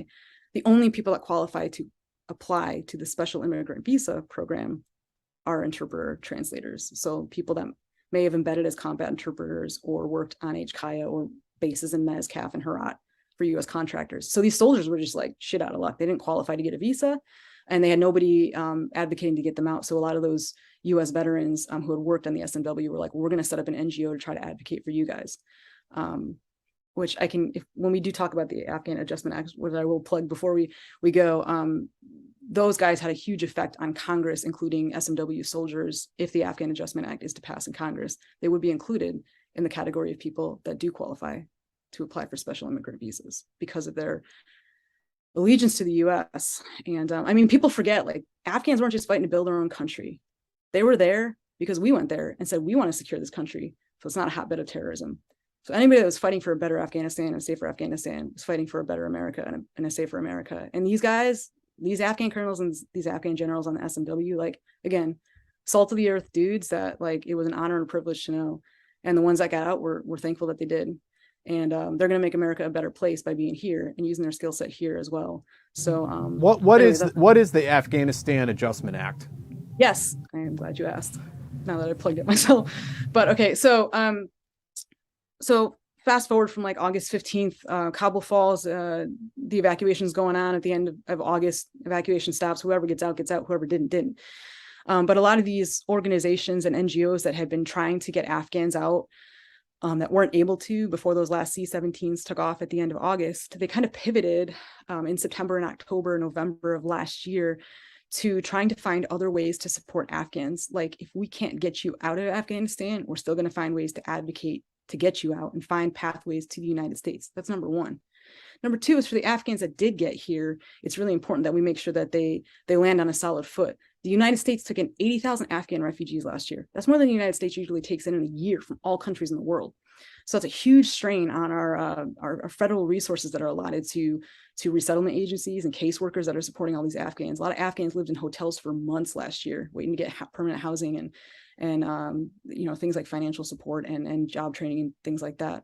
So I say all that is the Afghan Adjustment Act was a product of ad hoc organizations coming together, all these volunteers, mostly combat veterans or civilian volunteers that had worked to try to get Afghans out of Afghanistan last year and were not successful, did not give up the fight. They turned it around and they went to Capitol Hill and they said, we're going to write some legislation and we're going to advocate for this legislation. And what we're going to do is we're going to make sure that we continue to fund, advocate for the funding of these resettlement agencies here for the Afghans that did make it, but also make sure the folks that are still stuck in Afghanistan, that there are pathways to get here, expanding the categories of special immigrant visa applicants so that more people can apply, making sure that program's still operational. So the Afghan Adjustment Act was like, it's kind of like the continuation of the evacuation, and it didn't end when the last C-17s took off. There are still Afghans that, we're trying to get out of Afghanistan, and for the ones that made it here, we want to give them a fair shot. The other thing that the Afghan Adjustment Act does, like, it's pretty quick. It's like a one-pager. If you Google it, Afghan Adjustment Act, like, it's just a few bullet points, and it's basically like expanding those categories of who can apply to the Special Immigration Visa program based on who was our ally over there, whether you're soldiers or interpreters. But number two, making sure the folks that did get here have permanent legal status in the United States. Most of those Afghan refugees that we saw come over last year, the 80,000 that processed through all the military bases, Fort Dix, Fort McCoy. I worked up at Fort McCoy for a time. It's a bracelet a little Afghan girl gave me in my English class at Fort McCoy. Those folks, they were given what's called a humanitarian parole visa. It's the quickest thing that the DHS and State Department can issue to a refugee. And so they were all, we say paroled into the United States. So they could be here on some kind of legal status, but parolee status is only good for 2 years. Once that expires, those folks have no legal standing here. So the Afghan Adjustment Act, like the Cuban Adjustment Act and the Vietnamese Adjustment Act before it, is basically an act that would grant these folks immediate permanent status if it passed, right? So like when the Cubans and Vietnamese refugees came over here, again, it was like they don't necessarily qualify all for asylum, but we're not going to send them back to their country. We're not going to send these Afghans back next year when their legal status expires. We need to have some kind of on paper legal status for them. So if the Afghan Adjustment Acts pass, two big takeaways are the Afghans that are here are safe and permanent legal residents. And number two, the people that are left behind in Afghanistan have a better shot of getting here. And that's why it's really important that people call their senators and their representatives and ask for the passage of this act. You don't need to know much about it. You don't have to have been to Afghanistan, but you can tell people that it's important that we honor commitments to our allies. We make sure that people that are here have a fair shot at making their life in America. We are better that they are here with us now. We, pilots that are flying, fighting fires on the West Coast, these people have a lot to offer, especially the guys that worked in the military. Yeah. So if that act passes, it would make a lot of us and a lot of Afghans very happy. Yeah. We had a question, but actually you answered it. So, Okay. yeah. So tell us, so I mean, fairly quickly after the withdrawal, on August 24th, you had an article published, right? Yeah. And how did that come about? So, yeah, thanks for asking that question. Because I would like to touch on moral injury too, and that kind of came about with the writing that I did. So, you mentioned Travis earlier. So on August 15th, when we started getting all those texts from those Afghans, like all of us at home in America, like around the country, were like forming impromptu Facebook chat groups, WhatsApp chat groups, Signal chat groups, like all trying to come together and be like, okay, we've got all these guys texting us, like let's all try to work together in a singular fashion to organize their visas, their paperwork, and try to get them into the airport so they can get out. And a lot of it came down to veterans like using the leverage they had or trying to pull strings and like get some of these Afghans out based on who they knew that was down at the airfield in HKIA. And so like we were in these groups. I got pulled in only as an English teacher because it was kind of funny. So most of the groups were like, you know, combat veterans or the guys that had flown with the S&W fleet. And, you know, it was a lot of service members and veterans. But I got a call from a guy. He's like, you taught English classes? And I was like, yeah. And he's like, hey man, we got like all these guys trying to get into the airport, and they got like the lists of names, right? Afghan names are 3, like your first name, your father's name, your family name. And I had to memorize all these rosters when I was an English teacher. And they're like, hey, we just need help. People look at these rosters and say like, did this guy work for the SMW or is he full of shit? Because there were a lot of people trying to get out at the same time, Right. and claiming to have worked on the SMW and claiming to have been an Afghan ally. And so they're like, you know, like, can you comb through these lists and help us sift through? So that's how I got pulled into Digital Dunkirk, was like trying to help organize these rosters and flight manifests and things like that. And so what I quickly realized, like after we finished doing that, was like, I don't have any pull on HKIA. Like I don't have any, like, I'm not friends with the commander of the 82nd, but you know, people were making phone calls down to the airfield. You got to get my guy and you got to get my guy. And I was like, look guys, that's not my skill set. But when I get feisty and I get angry, like I speak out. So I'm going to go write some op-eds and like, I'll circle back with you guys. And what I thought I could do is, a lot of people were going to the press at the time to write op-eds and to go on, you know, CNN and Fox News and try to elevate awareness of what was going on. And so I was like, look, I'm just going to try to focus on writing right now, because I think that that's how I can be most effective. I really can't help you guys out. Like, I don't have military connections, but if you guys want to go work those avenues, I'm going to go do this. And the important thing for us was that the American people knew the truth, because at the time, like the administration was obviously going on like a big public relations binge of like, this is a really awful way to withdraw and leave Afghanistan, but like, you know, blaming on the Afghans or saying these guys didn't matter. They didn't want to fight for their country. I mean, the press secretary, like giggling at the podium, like, you know, being all smirky, like these Afghans just didn't want to fight for their country. I'll never forget that look on her face. And that's what I wanted to throw a brick through my TV watching that press conference. Because you know who's watching the press conferences on CNN and Fox News? The Afghans. And their interpreters. So their English is really good. So they know when they're being insulted, and they know when people are lying about them. These are guys that tried to get through Taliban checkpoints during that evacuation and got shot at, saw people die in the streets, walk through sewage ditches to get up to those gates and get turned away, be told, we don't care, you don't have an American passport, we can't let you in. And that's no fault of the Marines guarding that airport. They had to secure that airfield. But these guys were like, well, you know what the hell? I worked on that base. That's my office. For you guys. We worked for you. And now you won't let us in. And we have to stand at gunpoint while other people who have no allegiance to the US, like, you know, bribe off NDS guards and get on those C-17s. Like, it was this humiliation, like totally undignified experience. And I say all that because like this was the anger building me, was like, people are getting on TV, Pentagon, White House, Department of State spokespersons, and saying like, these guys, like, this is just war. This is, the Afghans just didn't want it. And it's like, or they're not trying to go to the airport. If somebody's an ally, they can just go to the airport and get in. And I'm like, dude, my friends on WhatsApp, I have a text from this Afghan who's his kids just saw a woman get shot and killed, and he can't get into the airport. So I was obviously like, I can get pretty amped about it, but I was so angry. And like, I'm watching, we're all watching these press conferences, like us in these volunteer groups, the Afghan evac groups, the Digital Dunkirk, and we're texting each other like, can you believe they just said that on TV? Like, do you think the American people think that the Afghans didn't want to fight? we need to tell them the truth. So like, that's why I started writing the op-eds. That first one that was like breaking hearts and minds. I think that was the one that came out on the 24th. And it was just like, man, like we have the chance to do right by these guys. We're not out yet. Like, let's not screw them over. Like, I can't believe this is how we're going to treat people that stood by us and risked their lives for us. And like, what are they going to think if we leave? And then that turned into like Mother Jones called up, and I sat for an interview with them, and then CNN called up. I was like, I'm not going to go on the air, like, because like they called for an interview, and I had not slept or like eaten for like 2 weeks, and I was like a hot mess because we were not sleeping. We were trying to answer every text. The daytime for us was nighttime Kabul, but then at like midnight American time, all the Afghans are texting like they just woke up, like, all right, should I go to the airport? What's going on? So we did not sleep. But CNN called up and they were like, hey, do you want to come on and talk about the SIVs? And I was like, I can't be on TV right now. Like, I can't even like eat food. I'm like a mess, but will you interview my interpreters? I think the American people should hear from them. So they did. Like, it was really cool. They anonymously like interviewed them and had them on the air, so like we gained some exposure, and not just myself. I mean, there were like thousands of Americans like writing op-eds, going on TV, going in the media saying like, hold on a second, like these Afghans like stood by us and we need to do right by them. Like, yes, this is a clusterfuck. It's not going to look good for the administration, but like to hell with it. Like, if we're the American people and we expect people to think of us as the moral, ethical beacon in the world, we need to do right by these people. And enough people were like sounding that or trying to counter that narrative that the Afghans just didn't care to fight for their country. And I think why I keep talking about this and why I think it's important is that the fact that there are still flights for special immigrant visa holders, and the fact that the State Department is still trying to evacuate them, is a testament to the people that did speak out at the time and said like, no, we're not going to let this die. You didn't send us to war for 2 decades to go build rapport with partner forces and build really deep human relationships to tell us to just trash it because like it's going to look bad for you guys. No, absolutely not. So, I kudos to everybody that stayed in that fight. It was a grueling 4 months. Like, people were like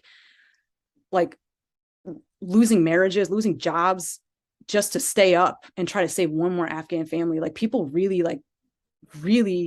struggled. And that's why like I transitioned. Well, when the Afghans couldn't get out and the evacuation ended, I was like, well, I don't know what else I have to yell about, but I did. I mean, I scourged Congress, held these like ridiculous hearings on the Afghanistan withdrawal, and nothing came from that either. So I wrote some op-eds about that, and then finally transitioned into like, hey, like I'm working with all these US veterans and service members here who are like absolutely devastated, and nobody's talking to them. Nobody's talking to them about this shit that they're dealing with. And so that was the impetus for writing about moral injury.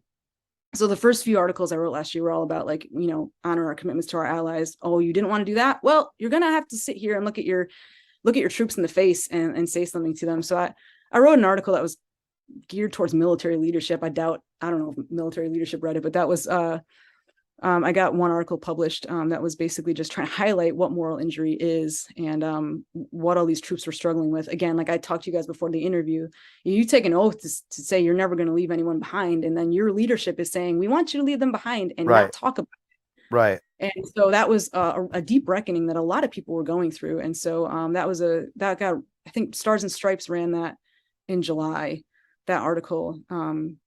And then I wrote a little follow-up one a couple months later on the year anniversary, just to circle back with some of those veterans that I worked with to see how they were doing. And like I told you guys, I think people are now in a much different place than they were last year. Last year, it was like, if I don't get this Afghan out, like, I don't even want to live. Like, I feel like such a failure. Like, what was this war for? And questioning everything, the war, their identity and their character. And it was like, man, you guys are good people. Like, it pained me to see people asking those questions. Right. And I mean, I think that for a lot of civilians, they look and they go, oh, well, the veterans are upset that the war is over, or that America lost the war and they felt like they fought for all this time for nothing. And that might be part of it, but a lot of it was because in this war, so many veterans did have such close relationship with the indigenous, shoulder to shoulder, man. Shoulder to shoulder, fought and died together. Yep. And that's what. And yeah. Jack, I'll have to go back and read what you wrote when you talked to Travis, but I mean, he's one of those guys that was saying, some of them buried more Afghans than Americans. Yeah. Those are their brothers in arms, and I mean, they were out like fighting with them. Like, I taught English with some guys and like flew around on some helicopter training flights, but these guys were like fighting with these guys, and they had their backs, and like. So yeah, it's really hard, shoulder to shoulder, by, with, and through. And then as this was all going on TV, it was just like, those things don't matter right now. Like, and then for them to be painted as, oh, they don't want to fight because the Americans are gone. It's like that's not how this worked at all. Can you? I mean, yeah, go ahead. Sorry. No, I was just going to ask, can you tell us what is moral injury? That's not a term that's bandied about much and people don't use it that often. Yeah, so I'm glad you asked that, because I did kind of gloss over that. But so we like to make the distinction between PTSD and moral injury, because they're two different things, and folks can struggle with both or one or the other. But unlike PTSD, which is endurance or witness to a traumatic event that impacts you psychologically, moral injury is something that impacts on somebody's character or identity. And so it's usually when a transgression has occurred in regards to who somebody feels like they are and what they stand for, right?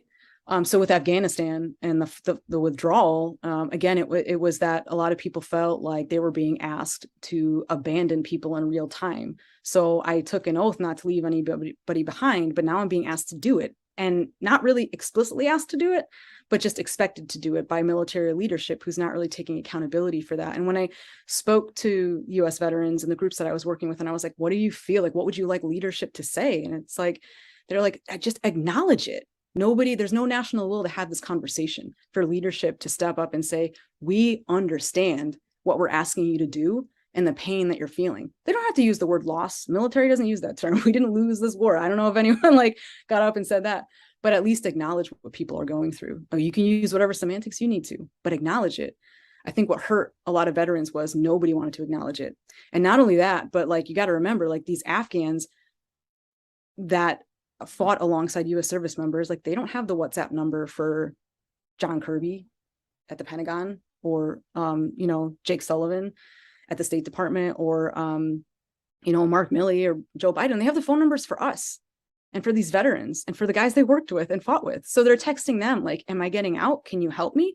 And so these veterans were having to send the text messages and they avoided it for months. We kept trying to say, we're still working, we're going to get you out. Maybe there's a way, maybe we can. And then finally, October, November, we started having to send the text. And I had to take the phone from some people and write the text.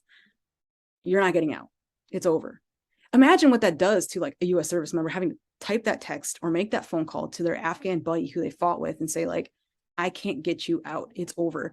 That was so devastating for so many of them. And that's what causes the moral injury. I'm doing something that I said I would never do. Does that make me a bad person? Afghanistan was my life. I deployed 6 times. This is who I am. And so they're having this identity crisis and having to reckon with that. Meanwhile, leadership's not acknowledging what they're asking them to do. And they're having to sit there in the middle of the night after 3 months of not sleeping and text their Afghan and say you might die and I can't do anything to help you. And so that was just a huge ask, I think, of military leadership to put people in that position and not really acknowledge it in any tangible, open, big way. And I talked about that in that article, it's just, it left people in the dark to handle it by themselves. And then it's Veterans Day rolled around in November. And I remember the president saying this is a really tough time for veterans, talk to your battle buddy. And it's not just him, it's, Biden saying that, but time eternal. What do military leaders say? Reach out for help, talk to your battle buddy. It's hey, this moral injury in the case of Afghanistan was partially caused by military leadership's failure to acknowledge the position they put US troops and veterans in. So it's incumbent upon military leadership to step forward and acknowledge that. Doesn't have to be, if the Pentagon's not going to do it, you can still do it at the team level, the unit level. So many of these guys were struggling, in these teams and these units. There was an article in Military Times about, I think, first group at Fort Bragg. And these guys had a terrible time of it. Third group guys, I think, who they were sleeping on cots inside the office on phone calls. Yeah, that was it. Yep, there was a picture of that, and they brought in a psychologist, and they had a record number of guys sign up for sessions, because it was just these guys are struggling, and they should be. I mean, right. What was it? The one quote when the guy was my job is to liberate the oppressed, not to oppress the liberated. I feel like I just undid 20 years, and I can't imagine what that must be like for somebody like that. Right. And so I still think that. Is it going to make all that pain go away if somebody were to acknowledge it? Maybe not, but it's not, it can't make it worse. And I just think it speaks to leadership when you're going forward. Now we're pivoting from counterterrorism to great power, and it's still going to be allegiance and allyships. And if you want these guys who you tasked with being the leaders of, indigenous approach or building partner force capacity, like you're going to go back to some of these groups that deployed to Afghanistan. They need to trust you that you're going to have their back from start to finish. And I feel like the finish here, they didn't have their back. It also affects potential future partner forces in the sense of, we saw what they just did to somebody who fought with them for 20 years. Why are we going to put our faith in the Americans to take care of us when all this is over, or to be there? Yeah, I don't want to say I disagree with what you're saying, but I'm also a bit not pessimistic. I'm a bit cynical. I have never known a beleaguered people to turn down F-16 airstrikes or American weapons. I agree with that. But I think you're right that it does cause damage. But I think that there's something even sadder in maybe the statement I just made. No, I agree with you in the sense that we'll still get those partner forces, but there's a difference between your partner force being there to the last bullet when things aren't going well, and your partner force tailing because they don't have faith. I think what you're also speaking to there is like on the tactical level. Yeah. Versus, maybe some of the big picture, like geostrategic level of it, that, exactly what we've been talking about here. Like, it's of course that affects soldiers on the ground, be they American or partner forces. Right. And I think, one of the challenges with this situation is we say American forces and Afghan forces. Oh, Americans are upset because we left Afghan forces behind. I don't know that really resonates with the American public. The simple fact is Americans left friends and brothers in arms behind. Yeah. That's what they left behind. And they had those relationships. They had fought together, bled together. And so for it just to be painted like it was a vacation and we left these people behind that we met on this vacation, that's not the case. They left friends behind.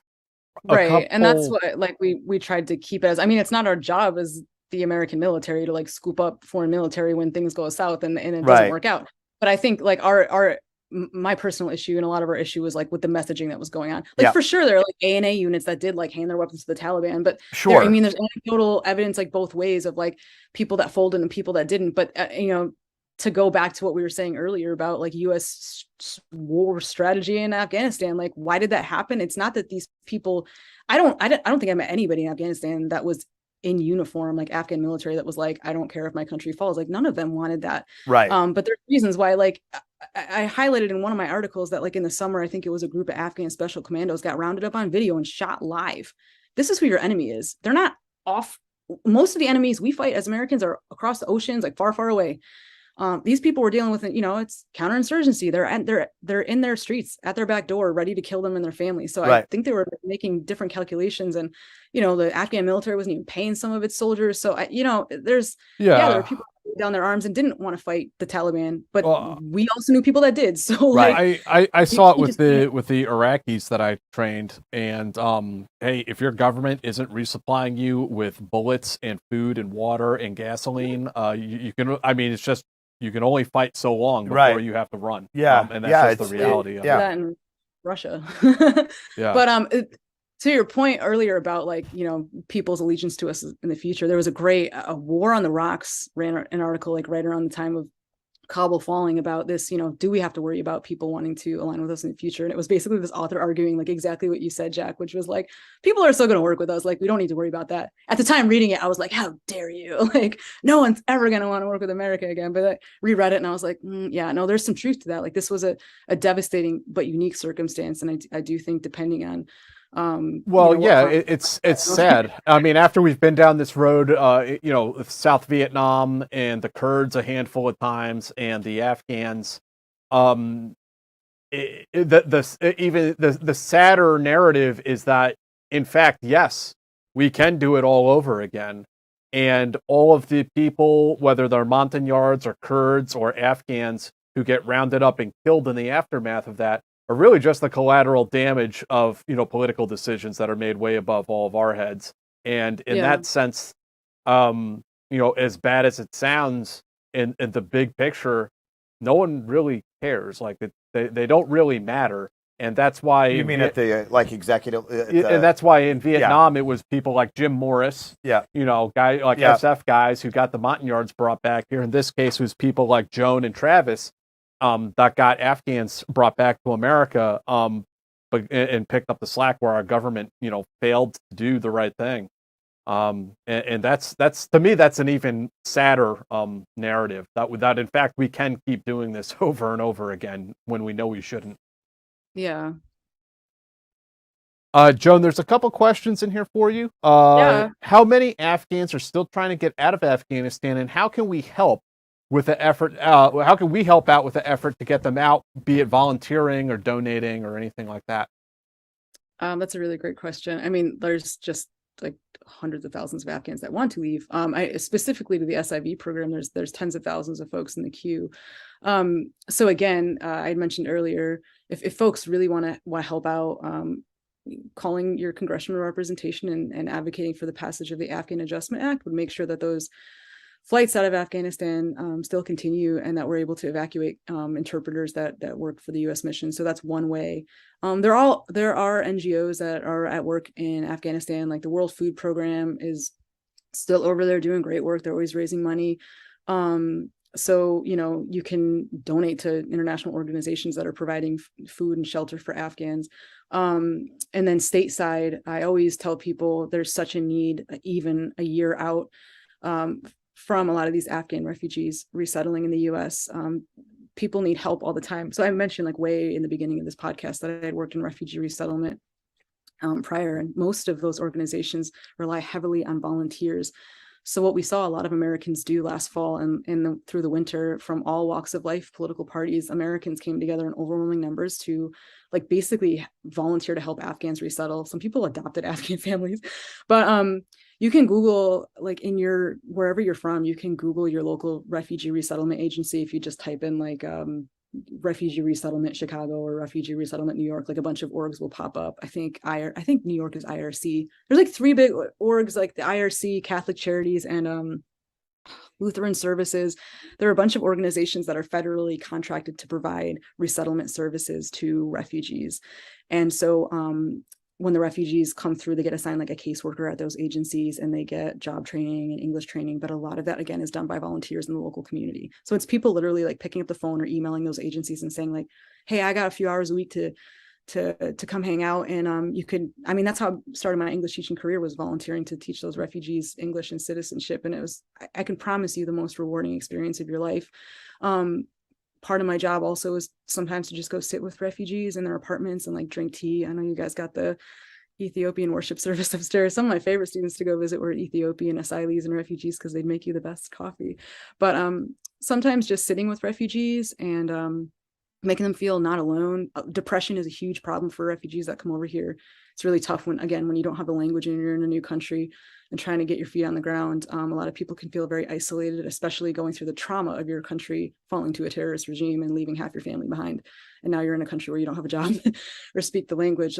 I'm trying to say there's such a need for volunteers to continue to support the Afghan families that did make it here. So whether that's you want to help teach them or give them rides to doctor's appointments, or go sit with them and just listen to them, tell you about their culture, tell you about a good memory from home, and make them feel like they're welcome here. Those resettlement agencies would be more than happy to have your volunteer support. And those agencies, even if you don't have time to volunteer, or you're I don't know if I could do that, you can donate to them. So they're always taking donations, clothing donations, food donations, financial donations. So there are so many ways to help. AfghanEvac.org also has a lot of this stuff spelled out for people that are interested in advocating for the passage of the Afghan Adjustment Act or continuing to work to support Afghan refugees here. So AfghanEvac.org is a great link that I like to send people to. That was this umbrella organization of all those NGOs last year that were trying to get the Afghans out, veteran run and operated NGOs. A lot of them came together and coalesced under this coalition called the Afghan Evac Coalition. And those folks have done wonderful work getting that Afghan Adjustment Act written, and hopefully we can get it passed. But they also have a lot of resources for folks that did make it over here. No one left behind is another great organization, NoOneLeftBehind.org. They work specifically more focused on the SIV, the Special Immigrant Visa folks that came through, but they do a lot of work in resettlement as well. So thanks for letting me list all that stuff. Of course, and you said that all that is is in the links? And links in the description. Another question we got, is there an effort to ensure parolees are extended and identify accessible visa options for parolees while the Afghan Adjustment Act is pending? Oh, that's such a good question. This is like geeking out on legalese. So a lot of Afghan parolees, when they first realized that they might not have permanent legal status, wanted to go down the asylee route, which is applying for asylum, which they can do, but asylum cases are backlogged months in this country too, and it usually involves getting an immigration lawyer involved. And I don't know, it's such a case-by-case basis. Some resettlement agencies are working with Afghans and they have like local immigration attorneys that might do pro bono work to try to help people apply for asylum. I've heard other cases of Afghans, like I have a friend in Florida, for example, a crew chief that had flown on the SMW, but he, like, nobody's helping him at all, and he can't seem to get any help. And he's like, should I pay an immigration lawyer to get me an asylum case or try to get me an SIV case? And I was like, look, buddy, like, we're going to advocate for the passage of this act. And those Afghans started calling Congress too to try to pass this act because like they want this legal status. So I think I don't want to, I can't give people legal advice, but I would just be cautious if you're paying an immigration attorney that's a private service and they might promise the world and then not be able to get somebody an asylum like an asylum approval, which would basically, asylum isn't like a permanent legal status either. You still have to, like, within your year of asylee status, apply for a legal permanent residence green card. So I think it's more important that we all focus on like getting this act passed and making sure like Congress understands the importance of passing this act. But in the meanwhile, I would say that redirect folks back to, like, if this person, it sounds like this person might know an Afghan, like in this situation that might need some legal advice or legal help. It's always, first step is to go back to the resettlement agency and the caseworker and explain your problem. A lot of Afghans that I know that have resettled here, like, even if it's I need food or money, like, are afraid to ask their caseworker. Again, it's a face-saving culture and there's a lot of shame in asking for help. And so for a lot of them, it's been coaching them on, you can ask, this is your right to ask for this. This is, the US has this federal resettlement program in place to get you on your feet. If you need something, here's how you ask for it. So I'd say first talk to the caseworker in the resettlement agency, and then there might be immigration attorneys locally who do pro bono work. And if they want to help an Afghan out, great. But I just always caution people to be careful.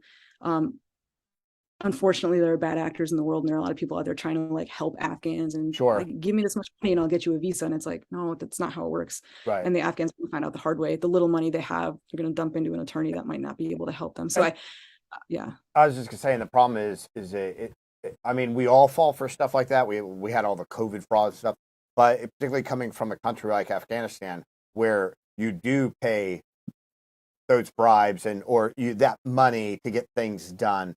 It doesn't it doesn't seem outside the norm for them.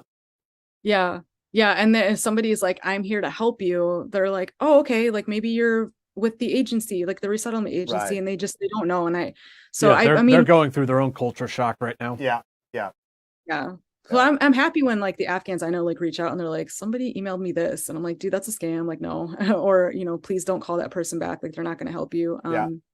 I'd rather give them the skills they need to navigate the resettlement agency, and there's so many free resources in the community dedicated to refugee resettlement. I'm like, you don't have to pay for most of this stuff. Right. If somebody's trying to get money from you, like, right. So Joan, I know we've kind of kept you for quite a while here. Are there any, I mean, where can people find you? Are there any like final thoughts that you want to address or sum up, or anything that you want to get out there? Where can they find me? I don't even know where I am these days, but I do have I'm on Twitter, and I have my link tree there with last year I posted a bunch of those articles on there about the Afghan Special Immigration Visa interpreters and moral injuries. So that stuff's online there. But yeah, like, I'm on Twitter, I'm on Instagram, I'm on LinkedIn. I'll continue to advocate for these issues and write about them. So if folks have questions, they can definitely reach out on there, and I can answer what questions I can, and if not, I know plenty of people in this scene trying to support these Afghans that I can connect them with. So I'd be more than happy to do that. As for final notes, a note of good news that came in between when you guys invited me on the show and tonight is that my interpreter is in Doha, safe with his family, and made it out of Kabul about 2 weeks ago. Oh, that's fantastic. Right. Yeah. So I got that text like I'm down here in Florida. I'm helping my mom out right now, and Hurricane Ian came through, and we were like about to lose power, and I got this message on Signal. It was a selfie. I told him, I was like, when you get on that plane in Kabul, I want a selfie with you and your family, because we've been waiting a year for that call, and he State Department got him out, so he's safe in Doha with his family, and hopefully in the next few months he will be here. He's processing in Doha right now, but don't lose hope, guys. Anyone out there with Afghans still in Kabul, like it's the long game for sure, but there's hope, and there's people working in the shadows right now. Like there's a lot of really good people, veterans and civilian volunteers working in silent service and ultimate quiet professionals out there doing the Lord's work in the shadows and trying to make sure that we honor our word. And I'm very proud of them. That's the Afghan evac, folks. Joan, thank you so much for doing this. Really appreciate what you are doing and what everyone else is doing on this. Actually, I think in December we're going to have Scott Mann on to talk about Operation Pineapple and all that. Oh yeah. Yep. I haven't gotten that book, but I've read some of the excerpts, and they were. I mean, those guys were really in it. So they're really fascinating. On this Friday, we're gonna have John Fox and Dr. Baz, on the show. They are the authors of America's War in Syria, fighting with Kurdish anti-ISIS forces. So Baz was academic, and John is a former Marine. These were two guys who volunteered with the YPG in Syria to fight ISIS. So we're going to have, John will be here in studio. Baz will be remote. I hear he's not really allowed to enter the United States because of some activities. But he will be remote. So we will be talking to both of those gents on Friday. And I hope to see some of you guys there. So again, thank you, Joan. Really appreciate it. Thank you so much. Yeah, we really appreciate it. Thank you guys for giving me this platform. Thank you so much. Absolutely, anytime. Yeah, and look, you've got stamina. We outlasted the revival. Yeah. Oh yeah. Yeah. I was kind of hoping things would like kick up when we get to join in. Yeah. Well, soon. Oh yeah, come visit us in New York next time and get the full experience. I'm glad we get to do this though. I'm glad we didn't get drowned out by the spirit. Yeah. D, are you still pissed? Okay. All right. Good. I'm glad. His face isn't red anymore. All right. Get that backup beer for D. All right. Thank you, D. Thank you, Joan. And we'll see you guys on Friday. Thanks, everybody.